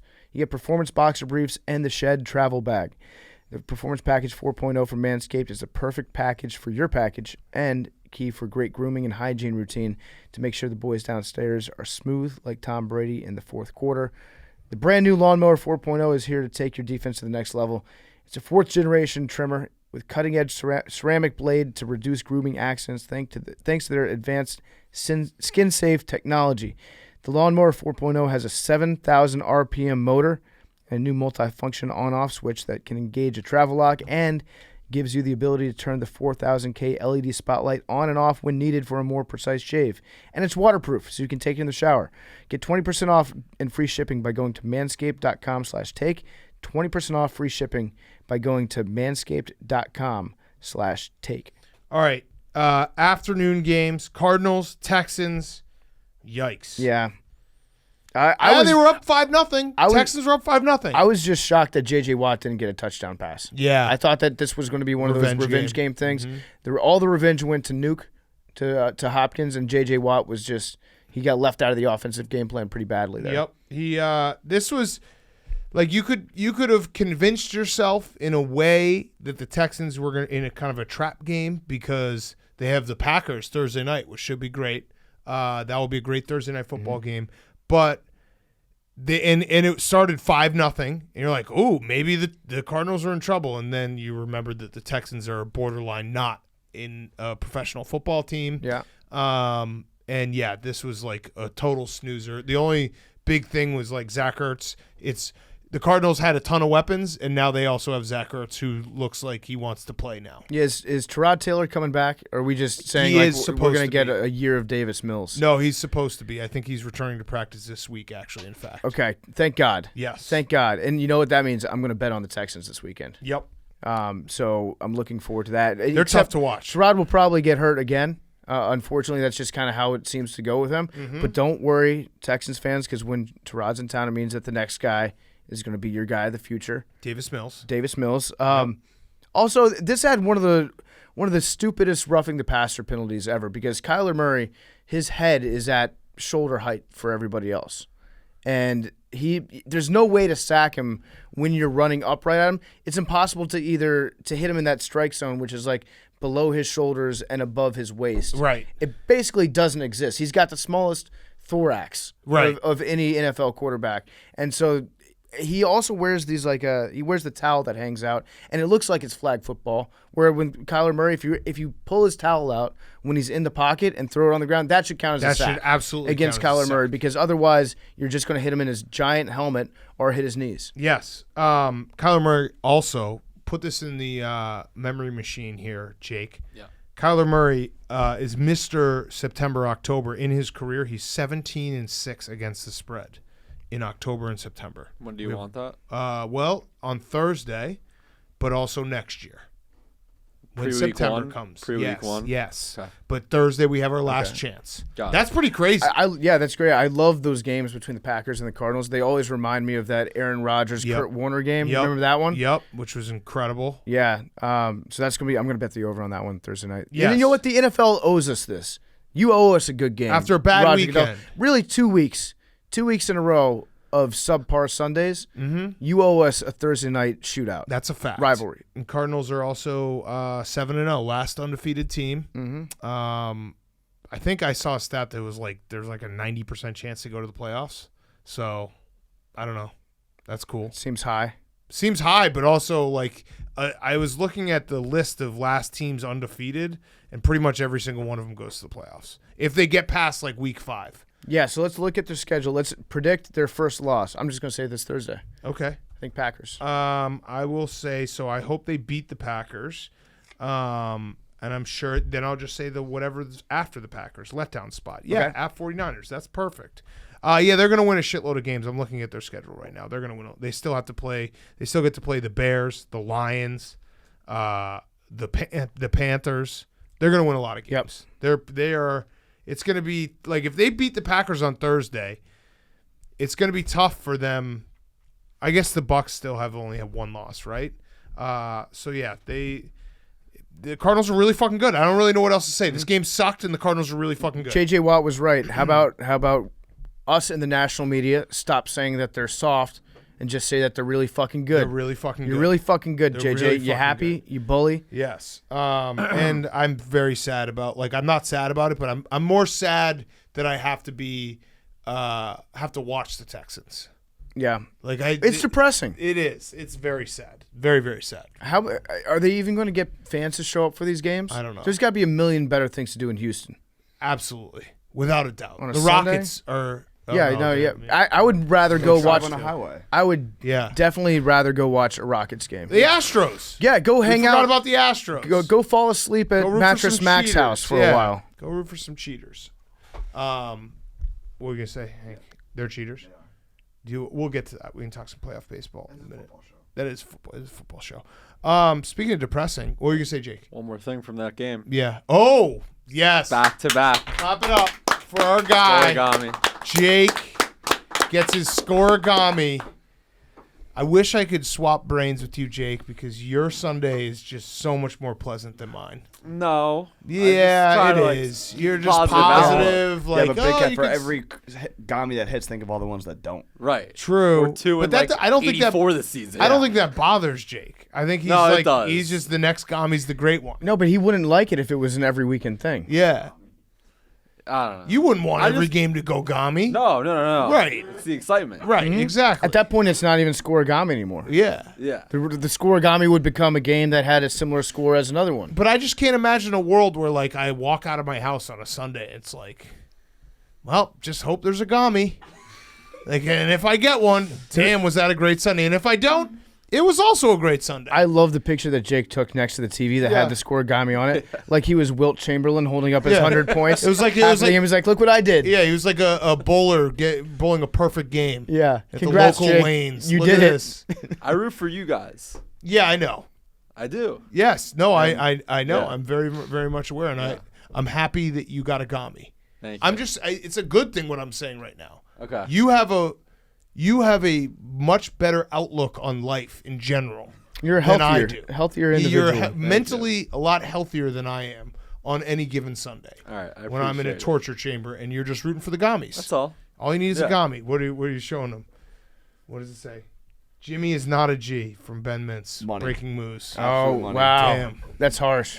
That is very mean, very rude. I might actually report that. I'm going to mute him. I'm going to report that on Wait, Twitter. does it say underneath it, warning these types of conversations can get pretty intense?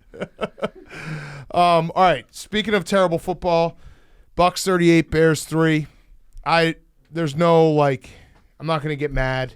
It was that game actually gave me a headache. I got trolled by Jim Nantz and Tony Romo for 4 hours. The Bucs kicked the shit out of the Bears. Justin Fields does not look good. There's nothing I can really say about it. Like, he doesn't look good.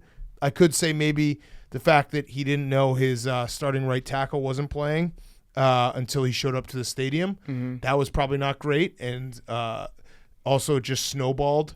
Maybe if Cole Kmet catches that ball on 3rd and 8 on the second drive of the game, it's a totally different game, but that's just the way it goes. This one was a big-time Bruce Arians revenge game. Oh, so yeah. he was pissed off still that he didn't get that job when he did the interview. And was that when they hired Tressman? Yeah, so it was the fake press the conference. mock interview, the mock press conference that he refused to do. And Tressman, by the way, it's a bad. You always can tell the Bears are really getting the shit kicked out of them if the name Tressman starts to trend on Twitter, and it did. Yeah. So it was trending He all definitely afternoon. caught a stray on that one. Yep. But it was major Bruce Arians vibes where he holds grudges against everybody. Oh, yeah. In the NFL, so he will find a reason why he's going to run up the score on you. And shout out, by the way, to the guy in the front row that got the Mike Evans the touchdown ball from Brady's 600th career touchdown pass, and then the equipment guy from the Bucs walks over and was like, "Hey, that's a pretty important ball. You mind just hand that back, buddy?" And the guy just gave it up to him. Mm-hmm. Then we find out that thing is worth 6 figures. Yep. Easy. Easy. They bullied that man out of a huge payday. Well, Mike Evans, what a fuck up. How do you not know that? Also, how many balls does Brady need? Does Brady actually hang on to every single one of these milestone balls? Because he's just going to throw 700 passes. Easily. And then the 600th one isn't going to mean shit. Correct. No, I agree. What happens to ball 500 after this? That's what this dude should demand. He should be like, if you throw 700, you need to send me this ball back. Thrown 500 though. Yep. There's That's one that's thrown 600. That's true. Mhm, that's That true. is true. Would you give it back to Brady? Yeah, personally. What do you mean personally? Like, I wouldn't hand it to the ball boy. I'd be like, Tom, here's Oh, my number. you want to meet him? hold Yeah, no, hostage. you should hold out for a I'll meet. come give it to you. We can go out to dinner. Yep. I can stay over for a few weeks, month, year, adoption, whatever. Hang out, become the me new and Antonio Brown. Yeah. Yeah. But yeah, I would give it up to It was bullying. They bullied that guy out of that ball. Yeah. It was a painful game, though. It was terrible that it was, in addition to the replacement game ball, the Bucs gave fan Byron Kennedy a $1,000 gift card to their team store. Not that even was cash. Barstool Sports lawyer right there. They didn't even give him Jesus cash. Christ. They gave him store credit for the ball. Wow.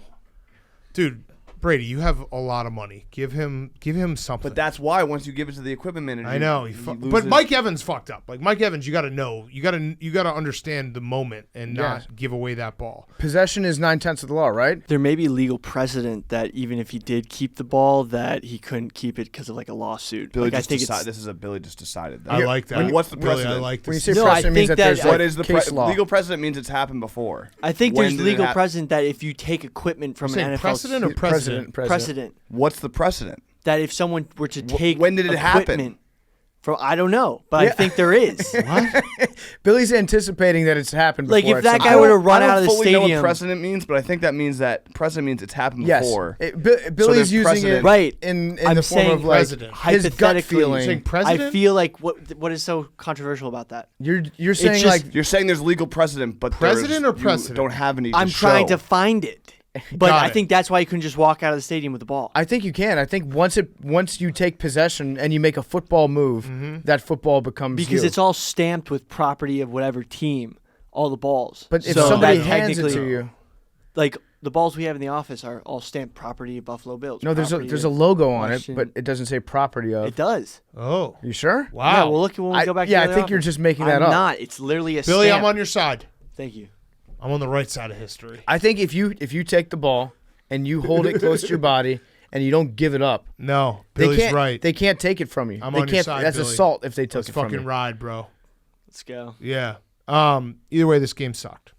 Justin Fields does not look good. I don't know. I'm. People are gonna tell me he's the worst. I'm gonna wait till he has a real coaching staff. And I know you're like, hey, didn't you just say that about Tua? Yeah, that's how fandom works. I'm gonna wait and see because I have no other option. And if he is not good, then everything's just terrible, terrible, terrible. I think that this season you can't judge what Justin Fields is doing. I have a stat that makes me feel better about him, though. He's been sacked 20 times. The record is 31, David Carr. I still think David Carr could be good. He got I have gun another shy. stat for you. The last rookie to have At three... football. Yeah. You think David yeah, Carr yeah, could be good why at not? football? Yes, he had sick arms. Okay. The last rookie to have 3 interceptions and 2 fumbles was Josh Rosen. I still think Josh Rosen could be good. Okay. So I'm not giving up on Justin Fields. No, I'm fucking standing my ground. You can't judge anything Justin Fields does this year because obviously the situation with the Bears could be a lot better right now. Probably saying that as an understatement, but you can go into next year and be like he's got an offensive coordinator that will take advantage of his skill set, and by skill set I mean running plays that work. Well, and it's a very bad combination of an offensive line that can't really block, Justin Fields processing not being that quick right now, waiting for receivers to get open, and it's a receiving core that never gets open. So that's how you get a result like today where the wheels fall off and it looks terrible. The only thing I can hope is that Matt Nagy gets fired soon. Put us out of this misery. I think if it had gotten worse, he might have gotten fired this week. If it had gotten real bad. 38-3. If it had gotten real bad. 38-3 wasn't bad? Yeah, if he had one play that he ran like towards the end of the game, that was an absolute clown show. Not in Billy's sense, but like if he did it to himself, like ran a fake field goal that got switched into a pass that got intercepted and returned for 6. If there was like some signaturely comically bad play that he had ran, I feel like it could have been this week. I mean, if the Bucs had wanted to, they could have won that game 60-3, 60 probably. Like it was, they put the Bears out of their misery by not really running a real offense in the second half. It was a very, very bad game. The Bears are not even close to like a real, the real teams. Yeah. Oh, how about Tracy Wolfson running a 5-minute mile? Crazy. So they just dropped that on us out of nowhere. That Tracy Wolfson came in second place in like the Tampa 5K that they had in the morning. Yep. And she runs a 5-minute mile over the course of 3.1 miles. What the fuck is that about? Crazy. Shout out Tracy. At any point in this broadcast, did you say Tony Romo, you're insufferable? No, Really? I have not. Oh. I hate them though. They were trolling. I know, that's what I'm everyone. saying. I know. No, they're terrible. I did say they were trolling us. They were trolling us. So they've expanded their repertoire. It's no longer just about like golf jokes between the two of them. Now, if they ever want to get under the other guy's skin, they just make a comment about how rich the other person is. Yeah. Like Jim, you've got houses in every state. Here's the thing, though. And you don't pay taxes. This game, you like the Romo and Jim Nantz trolling Bears fans. Like I can't get mad because the Bears were the reason for it. Because by halftime they were like, "Well, we got to run all of our best material here because we don't have a game to talk about." It was the entire second half. I had a headache watching it because it was like, this isn't even football. The Bears can't do anything, and the Bucs aren't even trying anymore. There should have been a running clock in the second half. It was so bad. It was so bad. I just flush it out.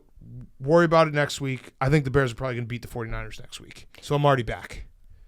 Welcome back. There it is. Yep. Well, you don't think so? What's the weather going to be like next week? It's going to be in Chicago, probably a nice They're going to brisk shut day. out the 49ers? What? Are they going to shut out the 49ers? Maybe. Then maybe. What? Why are you saying? Because the Bears can only score 3 points? Yeah. They have gone, I think, like every game this year under 200 yards passing. So we're like going backwards in football history. I mean, it would be great if It's we get a fucking crazy. 3-0 game out of it. Yeah, I'd be fine with that. Win's a win. 4-4. I'd convince myself they're a playoff team. Yeah, they stink. All right, Eagles, Raiders.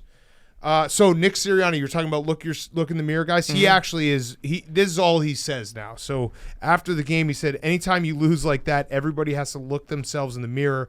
It just wasn't good enough. It starts with me. It wasn't good enough. That was like Nick Sirianni basically opened up a coach's cliche handbook and started reading from page 1. It starts with me is a good one. Yeah. I would have liked it better if he had said it starts and ends with me. Yes. That's even better. But yeah, Sirianni, he's the opposite in every way of Basikia. Yes. Are we pronouncing that Foxhole correctly? guy. Sirianni's not a foxhole guy. No. Not a foxhole guy. No. He's got his own foxhole. Yeah. That's got weird toiletries and lotions and hair grooming products. He's got great eyes, by the way. He does have good eyes. He's a good-looking man. Yeah, he is a good-looking man, but he's I not don't- a good football coach. I wouldn't want my football coach to be good-looking. That just tells me you haven't played enough football. I'm trying to think who's like the best-looking football coach. Steve Belichick. Sean McVay's a pretty good coach. Cliff? Could he? Yeah, Cliff's Cliff. got that whole like I just wear He sunglasses might be thing. Vrabes. Yeah. He's actually not that attractive. Vrabes. You think Vrabes? Vrabes Vrabes is, is a man. He's a hot man. I like Actually, you know what? It kills me to say it, but Matt LaFleur's a good-looking dude. yes. Yeah. I like Cully, David Cully. Yeah. I like how he dresses. Like how he just keeps going out Joe there. I like how he's alive. Yeah, he just keeps a doing lesser it. man would have died. Arthur Joe Judge. Smith. Great looking guy. Really good looking guy. Just couldn't say that. Bruce Arians. Red's my favorite color. Yeah, Bruce Arians. Just going through. Mike Tomlin's a good-looking guy. All right, so there's some good-looking. There's some, coaches. but Sirianni is like he's like the Jimmy Garoppolo of head Yeah, coaches, where it's yeah. like you need to ug it up a little bit, bro. He also that game was like it was so the Eagles basically it was a 7-7 game. The Raiders went on a 96-yard touchdown drive to make it 14-7. Then the Eagles fumbled the next play. Raiders scored. Then they start the second half. The Eagles do an onside kick that doesn't work. Raiders score. So it was like 7-7, and then you blinked, and it was 24-7. Yeah, the onside kick that started the second half, that seems like a play that should work every time. It because should. the middle is always there. But then you have to remember you're counting on your kicker to recover it. Nope. And Alec Ingold, the fullback, special teams captain, is waiting on it. more than that, Rich Bisickia is a special teams coach who's now your head coach. Mm-hmm. He can't let any of that happen ever. It also like that's yeah. the one thing that he can't let happen as the new head coach to have his special teams fail. Yeah, and so here's what Carr said after the game about Bisickia. He has the ear of the locker room. He has the pulse. He has the heartbeat. I think that's the same thing as the pulse. And he's our leader. We would love for him to still be our head coach Yep, for the it's- future. It's going to happen. So they're at least gonna going to give him happen. that interview. Yeah, no, we're fully on to phase 2. I could see Mark Davis being charmed. Yes, absolutely. Very easily charmed. Also, he probably doesn't have to pay him that much, which Mark Davis is That's like more PF Chang's for me. Huge bonus, yeah. Derek Carr, by the way. Derek Carr, fun fact, is actually on pace now, 17 games, so it's all different. Derek Carr is on pace right now to break Peyton Manning's single-season passing record, which would be awesome. Yes, it would. It would be so awesome. He has to do – so Peyton Manning had 5,477 yards in 2013 with the Broncos. Derek Carr is pretty close to 2,000 yards through 7 games. He has to average 353 yards per game to break it. I think we can all agree at that point that if Derek Carr does break Peyton Manning's record, which I'm rooting for right now. Have to root for it. But it would also make every stat meaningless Correct. in football for the future I of the want game. that. But I want it to I happen. want it. I want him to destroy the game Yes, of football. I want that. And I also think fun little narrative we can get going is Darren Waller bad for Derek Carr. Oh, I like Because that. So he Darren Waller was today. out today. Yeah. Derek Carr was 31 for 34, and he had a stretch where he had 16 straight completions. I think Darren Waller. Makes you think. I think John Gruden was bad for Darren Waller because it was just like, what are you going to call this play?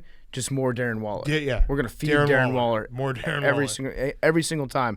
I don't know. I like the narrative. I think that we should at It's least a fun thing we could should throw at out least there. have the conversation. I've also noticed that the Eagles are kind of the backdoor kings, not in terms of covering, but in terms of making blowouts feel like they were less blowouts than they really were, because this happened with the Chiefs, happened with the Bucs, and it happened again today where they got the shit kicked out of them. But if you were to look at the final score, you're like, that was a marginally entertaining, close game. It was competitive. No, there was someone, I saw it when I was scrolling through Twitter before we did the show. Someone had it was Nick Sirianni and Jalen Hurts in the fourth quarter of a blowout, and it was just a picture of Brady and Belichick. Yeah, exactly. Like, that's what they are. Yes, they'll do something like they'll score the last touchdown of the game and go for 2 for no real reason. Right. Just to make the score appear a little bit closer than it was. Right. They always have weird scores. Very weird scores. Yeah, so it makes you scratch your head and be like, oh, that must have been kind of competitive. They also have – the Eagles have so many plays that are just demoralizing. Yes. Where right after it's over, the guy like walks back towards the huddle and it's like, well, we're going to lose today after that play. Yeah. Where and even their last touchdown was Jalen Hurts just throwing a ball that should have been picked off like 100 times out of 100. Mm-hmm. And, I don't know. Eagles fans can't be very happy right now. I think they have a shitload of draft picks, though. So just do that. Okay, I think they have 3 first-round draft picks. Can you find that for me, Jake? I'm pretty sure they do. Yeah, they have the Dolphins, the Colts, and their own. So there you go. Right now, so it'd be 3 of the top 9. Wow. So that's like so they're ready to build. You can suck if you have 3 first-round draft picks. They're going to get 3 wide receivers that can't catch. You can tell yourself that the whole thing's going to change. They're going to get one wide receiver that also played lacrosse who's going to stink.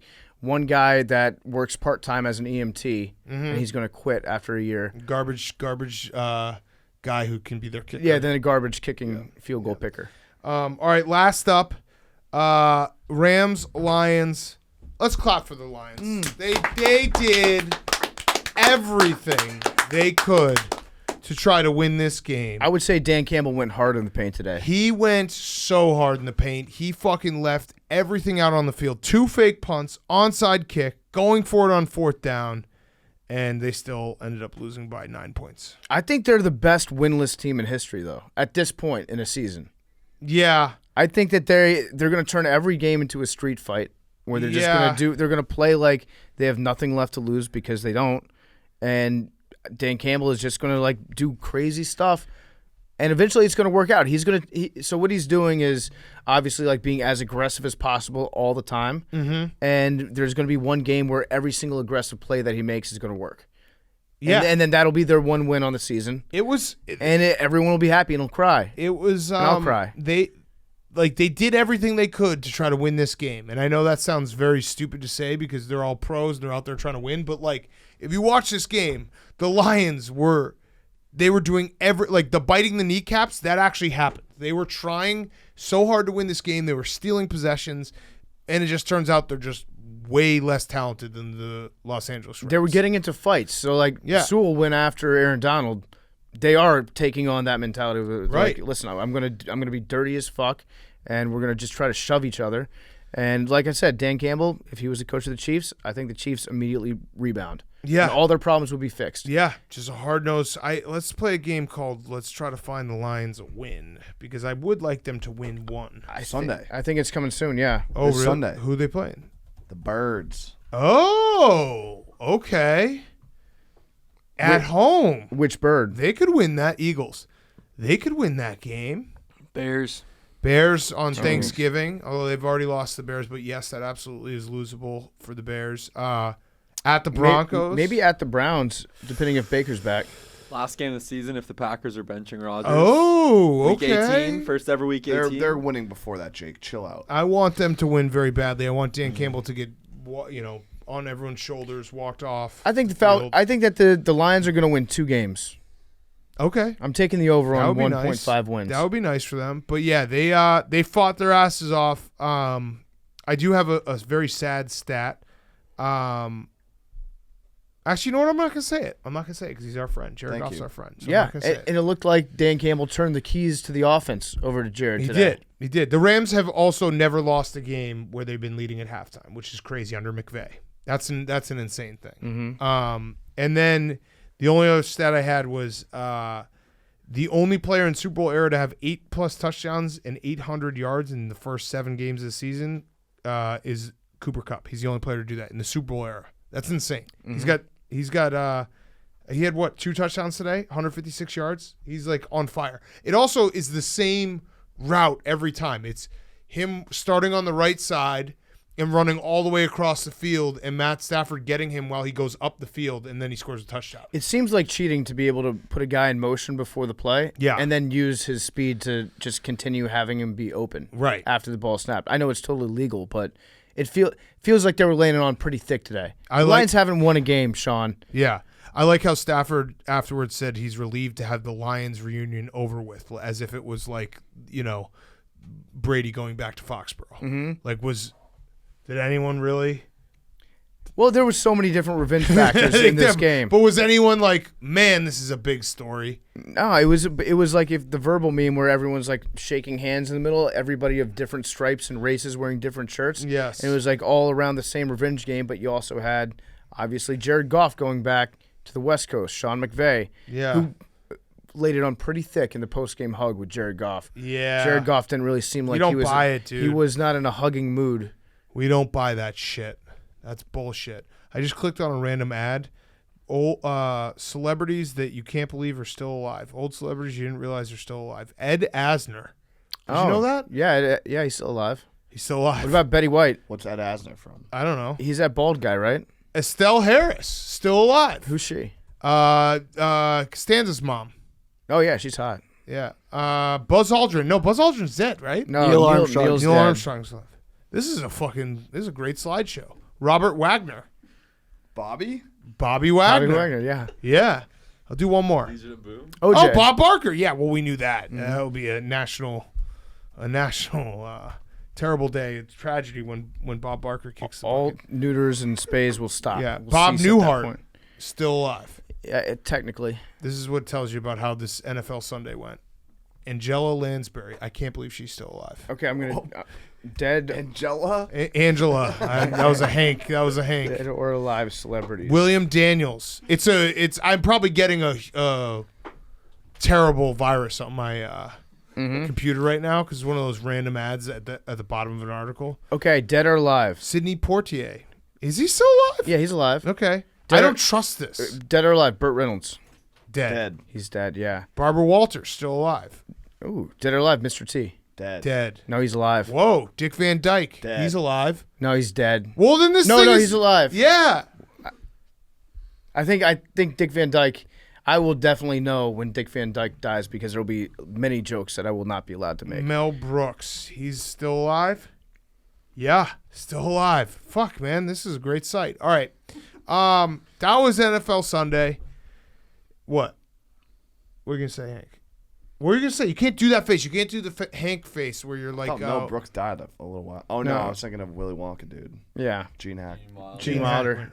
Gene Wilder. Gene Hackman retired from acting, but he is alive. Yeah, Hank just did the face. Yeah, he did. You did You it were like without a saying meerkat popping out of a hole. Look like, is it clear? it. He was in these Gene Hack. Hank, how was your weekend? Good. Fun time. Yeah. Pop Punk was awesome. Pop Punk does rock. All right, let's get to our football guys of the week. Brought to you by PFT. You got it? Yeah, our great friends over at Chevy. You guys know about Chevy, the brand new Silverado. It's the most advanced Silverado ever. It's the strongest Silverado that they've ever made. If you're an award-winning listener, you know that the Chevy Silverado is the strongest, most advanced truck on the entire road. We're truck guys, and Silverado is strong, and it's the greatest truck that you can possibly buy for football season because it's perfect for tailgating. It's got a 6-configuration multi-flex tailgate. It will give you a step up on your tailgate game. You have the primary tailgate, which opens with the push of a button on the key fob or from inside the truck. The inner gate folds to a large step for easily getting in and out of the bed. It can also become a desk or a surface for your tailgating meal. It's the most advanced Silverado ever. Go give it a test drive today. Go into the dealership and say, hey, listen, the guys at Part of My Take sent me, and they will give you a cup of coffee, $100 off, and what else are they giving you? Cup of coffee, $100 off, and a kiss on the gas. cheek. Gas tank. Full tank of gas and a kiss on the cheek. Yep. So go ask for it. The Chevy Silverado is an awesome truck. I've seen the new Silverado. It is a beast. You will not regret taking a test drive. You'll probably want to drive it home off the lot. Go down to your Chevy dealership today. Yes. Billy Football guy of the week. This week we have a great crop of nominees. Yeah? Last week was a little scarce, but we had a big winner in Scarce? Greg We're losing Long. all ability to pronounce words. Scarce? Scarce, Hand scarce. up. I said, what did I just say? Angelo Lansbury. Shout out Greg Long, chugging Coors Light, Purdue. So he was last week's winner. This week we have our first nominee, Malik Jackson, defensive tackle on the Browns, who said that football isn't a 9-to-5 job and that they have to think about it all day, all the time, even on a date with a girl. It is a 24/7 commitment in a state of mind. So that's a huge football guy mentality and way of life. Our second nominee is Max Williams, tight end for the Arizona Cardinals, who, even though he had a season-ending knee injury, suited up and watched the game from his couch in full pads. What are you doing right now? What? All these guys are in the NFL? Look, there was a bad crop last week. There's a great crop this week. I can't just I don't make like up. this. I Yeah. just can't make up football guys. I missed the high school football guys of the week. All right, keep going. Our third nominee is Dawson Knox, Bills tight end. What are you doing? They're all NFL players. People were actually being football guys this week in the league. Is there anybody that doesn't get paid millions and millions of dollars to play a sport that just does it for the pure football? Just wait. So Dawson Knox, we all saw him throw the touchdown to Josh Allen on Monday night. Yep. Turns out he broke his thumb or finger the drive before, and he threw that. You saw how it was kind of like shot putty, and it kind of wasn't like a good pass. Yep. He like barely got to him. So it turns out he did with a broken hand. So that's pretty. All right, that's football guy. Okay. So in our last nominee is James Poulos from Calvary Christian Academy, offensive lineman. Okay. Did you tell me about it with James? pancake? So James Poulos was coughing up blood before his homecoming game. Oh. And in order to play, he bit his lip and convinced his trainer that the blood was from his bleeding lip and that's not nice. from him That's good. coughing up blood. Is So he okay? played- He he didn't die. Did you do the bare amount of He didn't research to die. find out if he was dead? He did not die. He was Okay. real. And so those are our football guys of the week. What was wrong with? Why was he coughing up blood? He had some sort of pneumonia lung infection. I think the real word's pleurisy. He had pleurisy. He played through pleurisy through his homecoming game. Okay. It's a huge football guy move. That's perfect. And they tried to keep the other team actually finally got him kicked out of the game because they were complaining about him coughing up blood during the game. Oh Yeah, my but God. Kind of in a But he pandemic. was like, "Hey, no, it's my lip," and he was like chomping down on Did his they own win? lip. I didn't check that out, but the effort was there. Okay. And that's football guy move. I've also actually added a little caveat to football guy of the week, and we're going to have, so for the weeks when there's a bad crop of football guys, we're going to do bonus throwback football guy of the week. Define bad crop. I mean, last week there weren't. Well, The Bill- football guys What weren't goes into acting up. finding these? How do you find these? He searched on Twitter for football guy. No, there's also other stuff you have to look through. Yeah. What- Like what other What are resources? the documents? You have to just find the stories too. Yeah, how do you Right. find those? Well, sometimes there's not that many submissions and there are not that many football guys. If Got you it. look at last week, there wasn't that many The thing football is, though, guys. with Billy, I don't think he realizes when it's a bad crop until he says them out loud, and then we you give can him I like feedback. you last can week's tell crop. you can tell when I have to really dig into the bag into high school football stories. So I like- now I like we're gonna high go school football old stories. school. I like the. no, old I'm just school. gonna add the old school because I you would know, like one old school a week. that's what I'm doing. Okay, perfect. So this week we had a fan once called Mike Ditka a baby on a call in a radio show, and Mike responded by giving the guy his office address and telling him, "You tell me what time and when, I'll whip your ass." Yep. So just an old school football guy Yes. story. So we're gonna be adding those in every week. Yes. So they'll feel Okay. good. Nice. Beautiful. Thank you, Billy. That was job, pleasant. Billy. Perfect. Yeah. All right. Let's I'm do gonna our. vote for the high school kid. I'm I gonna mean, the vote for guy played Ditka. through pleurisy. The old school one won't be on the voting card. Oh fuck! All right. So the Bears can't win anything. Sorry. All right. Let's finish up with who's back of the week. Brought to you by the Cash App. The stock market is back. Investing through Cash App is back. Buying and selling Bitcoin. Download the Cash App. Enter the referral code Barstool. You receive $10, and they will now send $10 to ASPCA when you download the Cash App from the App Store or Google Play Store today. Go download the Cash App. Okay, Hank, who's back of the week? All right, my who's back of the week. My who's back of the week is people getting madder. People getting mad about lists. Okay. Oh yes. The NBA released their 75 greatest players of all time. They added a bunch of current players to the old list that I think they put out in like the 90s. Yep. And people are very mad about some of the selections, some of the people who didn't make the list. Klay Thompson's publicly mad about it, but kind of being cool about it. Kyrie was on the list. Like, I don't know if you guys saw this. There was NBA on their website put out. They made highlight packages for all 75 players, and they made one for Kyrie, but then he didn't make the final list. And then on the website, the link to the video is gone. Oh, So there's some shady shit going on there. Dwight Howard didn't make it, even though he has a better resume than Anthony Davis, who did make it. Oh, That's Then why they got were mad at each fighting other. on yeah. the sidelines. Ah. Coincidence? I think not. So wait, go back to the Kyrie thing. People are thinking that he was going to be on the list of 75 best, and he was taken off at the last minute. PFT, I'm not even like People were I'm doing not their even- own I'm not a research on conspiracy Kyrie? theorist. I mean, you tell me, PFT. If you're the NBA, why would you accidentally if you're making a highlight package? It said the thing. It was like Kevin Durant, 75 highlight package. James Harden 75 highlight package. Kyrie Irving 75 best player highlight package. Why would you make that?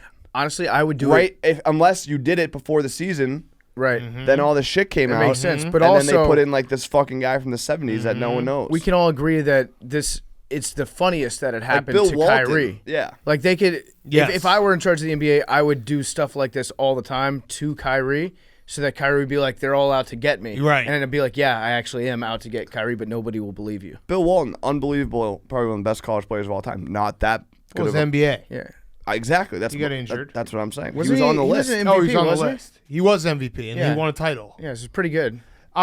They really just need to do, because I saw some people getting mad about like old school players. They just need to make it like current only, because of course like if you put Klay Thompson in a gym in 1950, they'd be like, who's this alien? He's better than all of us. Like that's the argument. People will post highlights of like guys from like 1940 and be like, look at them. You think this guy's better than Kyrie? Who are you dunking on? Like all sports evolve. Yeah, exactly. The Like guys like, you could be like, well, if this guy didn't exist, then Kyrie Irving wouldn't even know how to play basketball. No, he'd probably Yeah. still be way, way better. Max Scherzer would strike out Babe Ruth.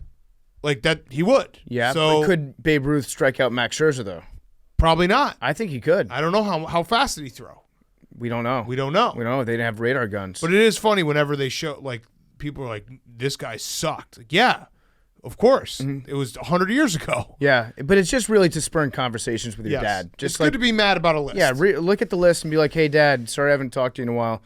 Who the fuck was Bob McAdoo? Yeah, you just need to, every now and then, you got to remember that the list exists so that you can have maybe an hour and a half to pass your time. And in a work day, it's like whenever I start a discussion about the college football playoff, like we're doing that because we're not going to solve anything. No one's going to come to an agreement, but we get to basically waste an hour and a half of debating resumes online, and that's fun. That is my like view of a good, well spent morning is to get like in an argument with people about college football resumes online. Is it me or does the NBA put out a different list every like 2 months? Yeah. I feel like there are a million of these NBA. Is this list? This is like the officially sanctioned. Yeah, because it's 75th year Yeah, anniversary. I just feel like we go through this conversation all the time. Yeah, I mean about the NBA probably is the league that likes to rank the most. They That like to is get true. the maddest. I They actually like to think get the maddest, they because like to college rank. football fans don't like to get mad. They actually get angry and Right. argue. NBA fans like to get mad about Right, this. right. All right, PFT, your who's back? My who's back of the week is rugby. Yeah, rugby's Oh. back because the USA lost, I think, 105-14 to New Zealand. So we finished in second place, Okay. which might mean that we're in first place next week. It was bad. It was a bad game. We barely avoided being the biggest margin of defeat ever in the history of international rugby. Oh, damn. So, sport of the Are we, future. what, the second most? Sport of the future. Yeah, second most. Second most. Second most widest. in everything. Yeah, so it was fun though. I got to go to FedEx Field, and I'm sure that the field won't be absolutely torn up for the next home football Nope. team game. But it was fun. Got to see the haka up front, close and personal. That is very intimidating. Seeing those guys get out there and do the tribal dance and shit. I think so. It was absolutely terrifying. The game was over after that happened. So yeah, rugby's back. Congratulations, rugby. All right, my who's back is the Atlanta Braves. Congratulations to the Atlanta Braves for making the World Series. I'm so happy this happened because I did actually start to feel bad that I said that on Friday. As first reported by Pardon My Take, the Braves did make the World Series. I think we're all rooting for the Braves against the Astros. Absolutely. But it's fun to have the Braves back in the World Series. It's been a long time since they made it. And, yeah, that's my Who's Back of the Week. And, Hank, would you like to say anything about did the Red Sox lose because of Laz Diaz? No, they didn't. They lost because they couldn't score runs. They wasted all their home runs on grand slams in the first couple games. Mm-hmm. So, wait, did they win on aggregate? Probably. Maybe not. I think they might Maybe have. so. They might There's have. precedent that they could have. They might have, yeah. That would be fun if it was just like total runs over 7 games. I like the Braves, though. They're a fun team. They are I feel fun. bad for, the sport of the MLB because, let's be honest, Braves, Astros doesn't really get the needle moving for a national audience. See, I'm not going to do that. You did that. I'm not going to do that. I did that. Yeah, I'm not going to Facts. do that. I'm gonna start dumping ratings in your face. No. You don't think that the Astros moved the needle? Nah. Not even the cheating stuff? Yeah. Who wants to stay with a cheater? Everyone loves a villain. It moves you're They going to the watch COVID, when it's COVID ruined the fun of hating the Astros. It did. He did. It It kind of did. did You're because right. they didn't get their proper, the hatred tour. No, not at all. I'm very happy for Braves fans, though. It would be It'd awesome. be nice for the city of Atlanta to have a win. What if the Braves just started beating the Astros in the World Series, being like, this is for cheating for all those years? Like physically beating them up? No, like beating them. That would be sick. Like, beating like them, this yes. this is your comeuppance. We're gonna take the biggest platform in the game, and We're gonna use it lose to- every game. Yeah, we're gonna lose the World Series just to exact revenge on you guys. That would be fun to watch. I would love it. Yeah. And then the poor Dodgers. Oh, so bad. Mm-hmm. So sad. SMH, as Magic Johnson said. SMH. Tough that Magic Johnson. He did not actually tweet that, right? Like Magic Johnson's not an SMH person. That was Well, he the texted person. someone, yeah, yeah. but the person that he texted, I feel like they added the SMH. Oh, you on. think that editorialized? I think it was like a little flair that they put on Interesting. there. Okay. Billy or Jake? Then you wrap it up, Billy. My Who's Back of the Week are Knicks fans. Oh. Holy SHIT. This Uh-oh. viral video from their opening night win over the Celtics. You guys haven't seen it? No, I did see it, I haven't yes. seen it yet. They were going cray-cray. Podcast, Jake. New York is fucking back! Knicks are here, baby! The Knicks are fucking here, baby! Fresh out the corner, baby! We're taking it all the way! We had De Blasio! We had Cuomo! It was rough shit! But we had Run New York City! Bing bong! Tell me last time, KD, don't you regret not coming to the Knicks? Let's go Knicks! It was great. Yeah. I Knicks love fans it. are crazy. I love it. I hope they don't lose this stamina. I hope they can do this for every single win that they have at home. Yep. I want all of 7th Avenue to be shut down. I want barrel fires. I want this to be just like a constant season-long thing. I agree. Hank, you were at that game. I was at that game. It was an awesome game experience, atmosphere. I've been to Knicks Celtics games like 3 or 4 times since we lived in New York. That was the first one where I felt like the Garden was live. Obviously, it was opening night, so that probably had something to do with it. A lot of scoring. The overtime was crazy. Evan Fournier had 4 threes by himself. The Celtics somehow matched him, and then Jaylen Brown missed a wide open dunk. Schroeder missed a layup, and the Celtics lost. So I mean, the Knicks they were going crazy because they got lucky. Whatever. They lost to the fucking Magic tonight. They lost to the Magic tonight. All right. Billy, wrap us up. My Who's Back is Mike Tyson. So over the weekend, it broke that Mike Tyson is going to fight Logan Paul sometime in February. Not a fan. Yeah, this is kind of, I don't know. Actually, I like Logan Paul because he works with us, right? I like Logan Paul. I mean, come on. You think Tyson's going to Dude, it's so. Would you fight Mike Tyson? No, because he's actually dangerous.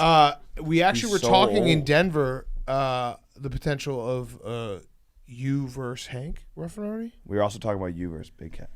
No, we weren't. Yeah, we were. I'm retired. So am I. I mean, I'd be down if we didn't have to train. If you didn't have to train, Yeah. Just show up and fight. Yeah, that's like... You're just talking about a fight. I know, Like, but wanna like, do it You're right just now? saying you want to fight Hank. you want to do well, it if right we now? can get like rough and rowdy money, that'd be sick. Oh, okay. Hank's a lover, not A a lot fighter. of money. No, but Hank. anyway, I fought for pride, Billy. I don't know about you. I thought... Never mind. You Anyway. fought for my pride. Yeah, Yeah. true. Yeah. Well, that's the thing. Like, you can't fight Big Cat because Big Cat would just have you fight yourself. Yeah, and you'd You would probably lose. die. You would get the shit kicked You out trying of to fight yourself would be. I don't want to put you in that spot. Prince Philip, dead or alive? Dead. Dead. Dead bitch. Although he was a big AWL. Yeah. Absolutely love the fancy fuck lads. What do you got, Billy? Last thing? Pablo Escobar's hippos have been classified as humans under the court of law. I actually saw that. That's actually a cool fucking stat. Yeah, that is nice. That's- That's a big it's a- step forward towards recognizing frogs as being people too. Verbal meme.